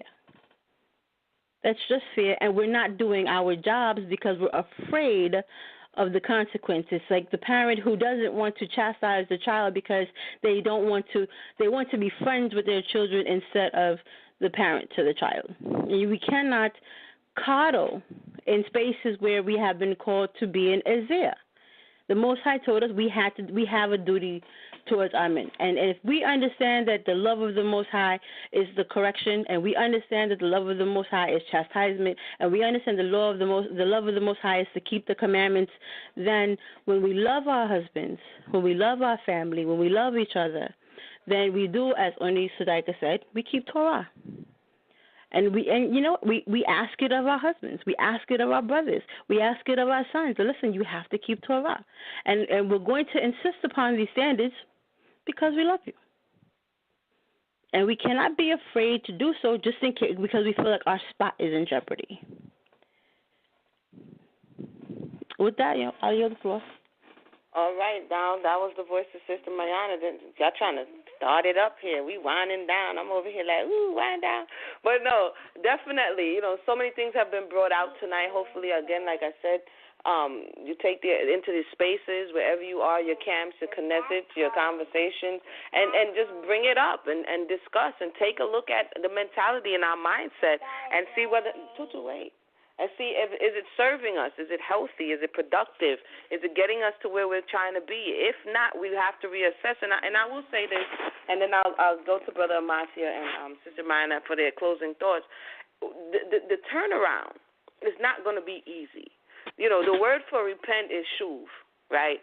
And when you look it up, it has to do like turning around, like, turn back around, repent. It'd be like, repent is really like turn around, you're going the wrong direction. And you have to consider that, say you're taking a cross-country trip and you thought you was on the right road and you're 3, 4, 5 hours in the wrong direction. There's some people that's so full of themselves and they're eager, they're like, I've been in this wrong direction for so long, I don't want to, even though it's the wrong way, I don't want to turn around. You know what I'm saying? I don't want to put forth that effort to do what is right. I don't want to so let me just see where this road takes me. And that's kind of how we are in our relationships, in our spaces, is that we know we're on the wrong road. We've been on it for so long. We're just like, forget it. Let's just see where this takes us. Because there's a level of humility that is involved when we're really going to turn around. We have to pass some of the same people we passed on the way there. when they were looking at us and waving at us and trying to mouth to us, hey, you going the wrong direction. And we thought we knew what we was talking about. We thought we knew what we were doing. And, all of this is very important as we're having this conversation about what we are allowing to continue on in our lives. It's not to say just jump up, hey, that's it, forget about you. It's to say that you have to begin to, as men and women, like a brother, I think it was Adon H who said, really talk to yourself. Find out what's going on with you, men and women alike. What is going on with me? What am I accepting? How is this making me feel? Is it toxic to my soul? Is it bothering my home environment? You know what I'm saying? Is it affecting my children? Because we're going to be responsible for that which the Most High has given us. And if we don't take the time to assess ourselves and take an account for what we're allowing to happen, if like Sister Mayanah just said, it's not love if you're allowing yourself to be abused. That's not love. That's something else. Okay, no problem. That's definitely something else. And again, that goes into the space that I'm always talking about, which is healing. I'm always talking about healing. I've written a couple of books on healing step by step, because sometimes we say the Most High will do it. The Most High has given us the tools. We have to want to do it. We have to want to bethink ourselves. The Most High is not going to jump in our head and bethink ourselves for ourselves. He says when you bethink yourself, that means you have to meditate. You have to reflect. You have to say, you know what, this is where I am, and this is not where I'm trying to be. And then we pray unto the Most High to give us strength, and the Creator will help us, but it's going to take humility, and it's going to take honesty. We have to be honest that, listen, I have accepted this in the past. I'm no longer willing to accept this. If I'm in your life or you're in my life, and I am not a priority, and the children are not a priority, and your home is not a priority, now as the feminine principle, you have to step up to a certain degree. And this is why, family was involved. We keep saying it forever in 2 days. This is why family is involved. This is why the community was involved. They witnessed this marriage. They witnessed this union. And so when things are going off, they're witnessing that too. And so there should be checks and balances in place to help us to come back at least to a healthy space. And so as we wind down now, I'm going to get closing thoughts from Brother Ahmathyah. I want to thank you and Sister Mayanah for holding it down. You know what I'm saying? We was missing a war, missing Brother Akwetey, but y'all held it down tonight, so all praise be to the Most High. Thank you for coming through. What are your closing thoughts, Brother Ahmathyah? Well, I'm just hoping that these conversations that we are having can definitely continue so that, like you said, we can motivate and push one another in the right directions, because when it comes down to it all, we won't be able to do anything if we don't heal the family unit, and that's very important. And the feminine principle cannot make to feel like she's lesser or of a lesser value than, we need her. Because without her, we basically don't have anything as far as family is concerned. That family nucleus is definitely incomplete if she's not there, and we need to uplift her. This how she throughout history has uplifted us in time of dire need. So I'll just leave it at that, short, sweet, and simple, to the point. And to that, I yield the mic. Thank you for that, Brother Ahmathyah. Once again, thank you for coming on the panel. We look forward to more conversations with you as well. Sister Mayanah, your closing thoughts.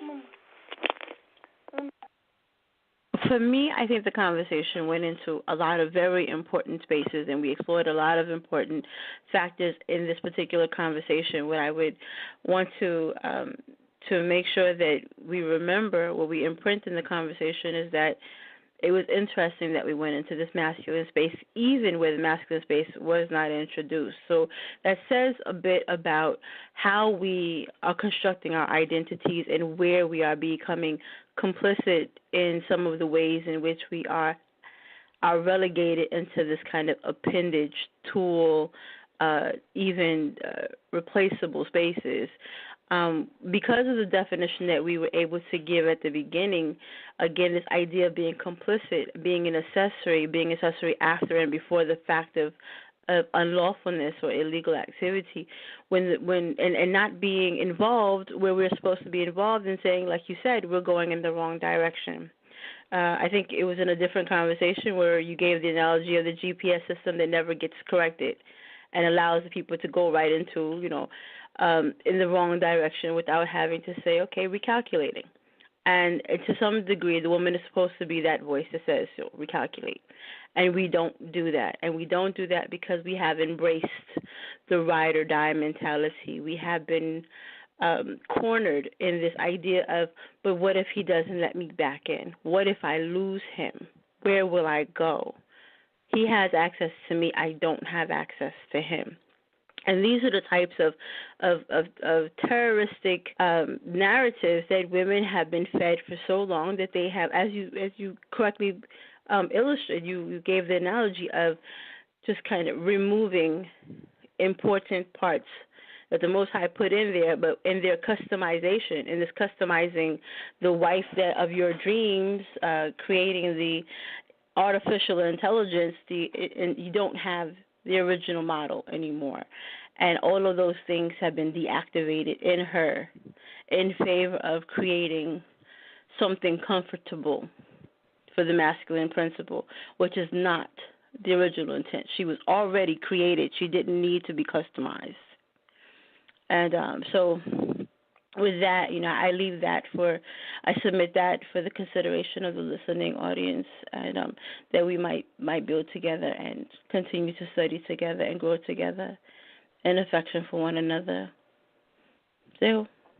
All right, thank you for that. That was the voice of Sister Mayanah, and I don't always do it, and I'm not the best promoter, but I do have and have had for some time a course that is the first course is free. Just for the love of the people, which is how to identify toxic people. And if you go to the soul-center.com, or if you go to litbalm, litbalm.com, you will see it on the sidebar. And it's something that you can go through step by step to begin to identify, because a lot of times we come into this space and we don't realize that the same predator that was outside is now inside. He just changed his clothes, or she just changed her clothes, because it's not always a he. And so this course that I learned over the years, I compiled and put together in a way that if you're willing, then you can begin to take steps to be able to identify. Because if you're the one person who's saying, why me? Why does this always happen to me? It's you. And if it's you, you need to be able to identify what you are not seeing and why you continue to accept what you're accepting. And so, the solution is Torah. The solution is bethinking yourself. The solution is humbling yourself and educating yourself, seeking wisdom on matters so that you can change your behavior, and so that you can begin to attract a different caliber of people, because people are going to treat us how we allow them to treat us. So with that said, again, I'll give it to Brother Sal. He could put the links in the box. Go there, sign up, and take the course. With that said, Brother Sal, the mic is yours.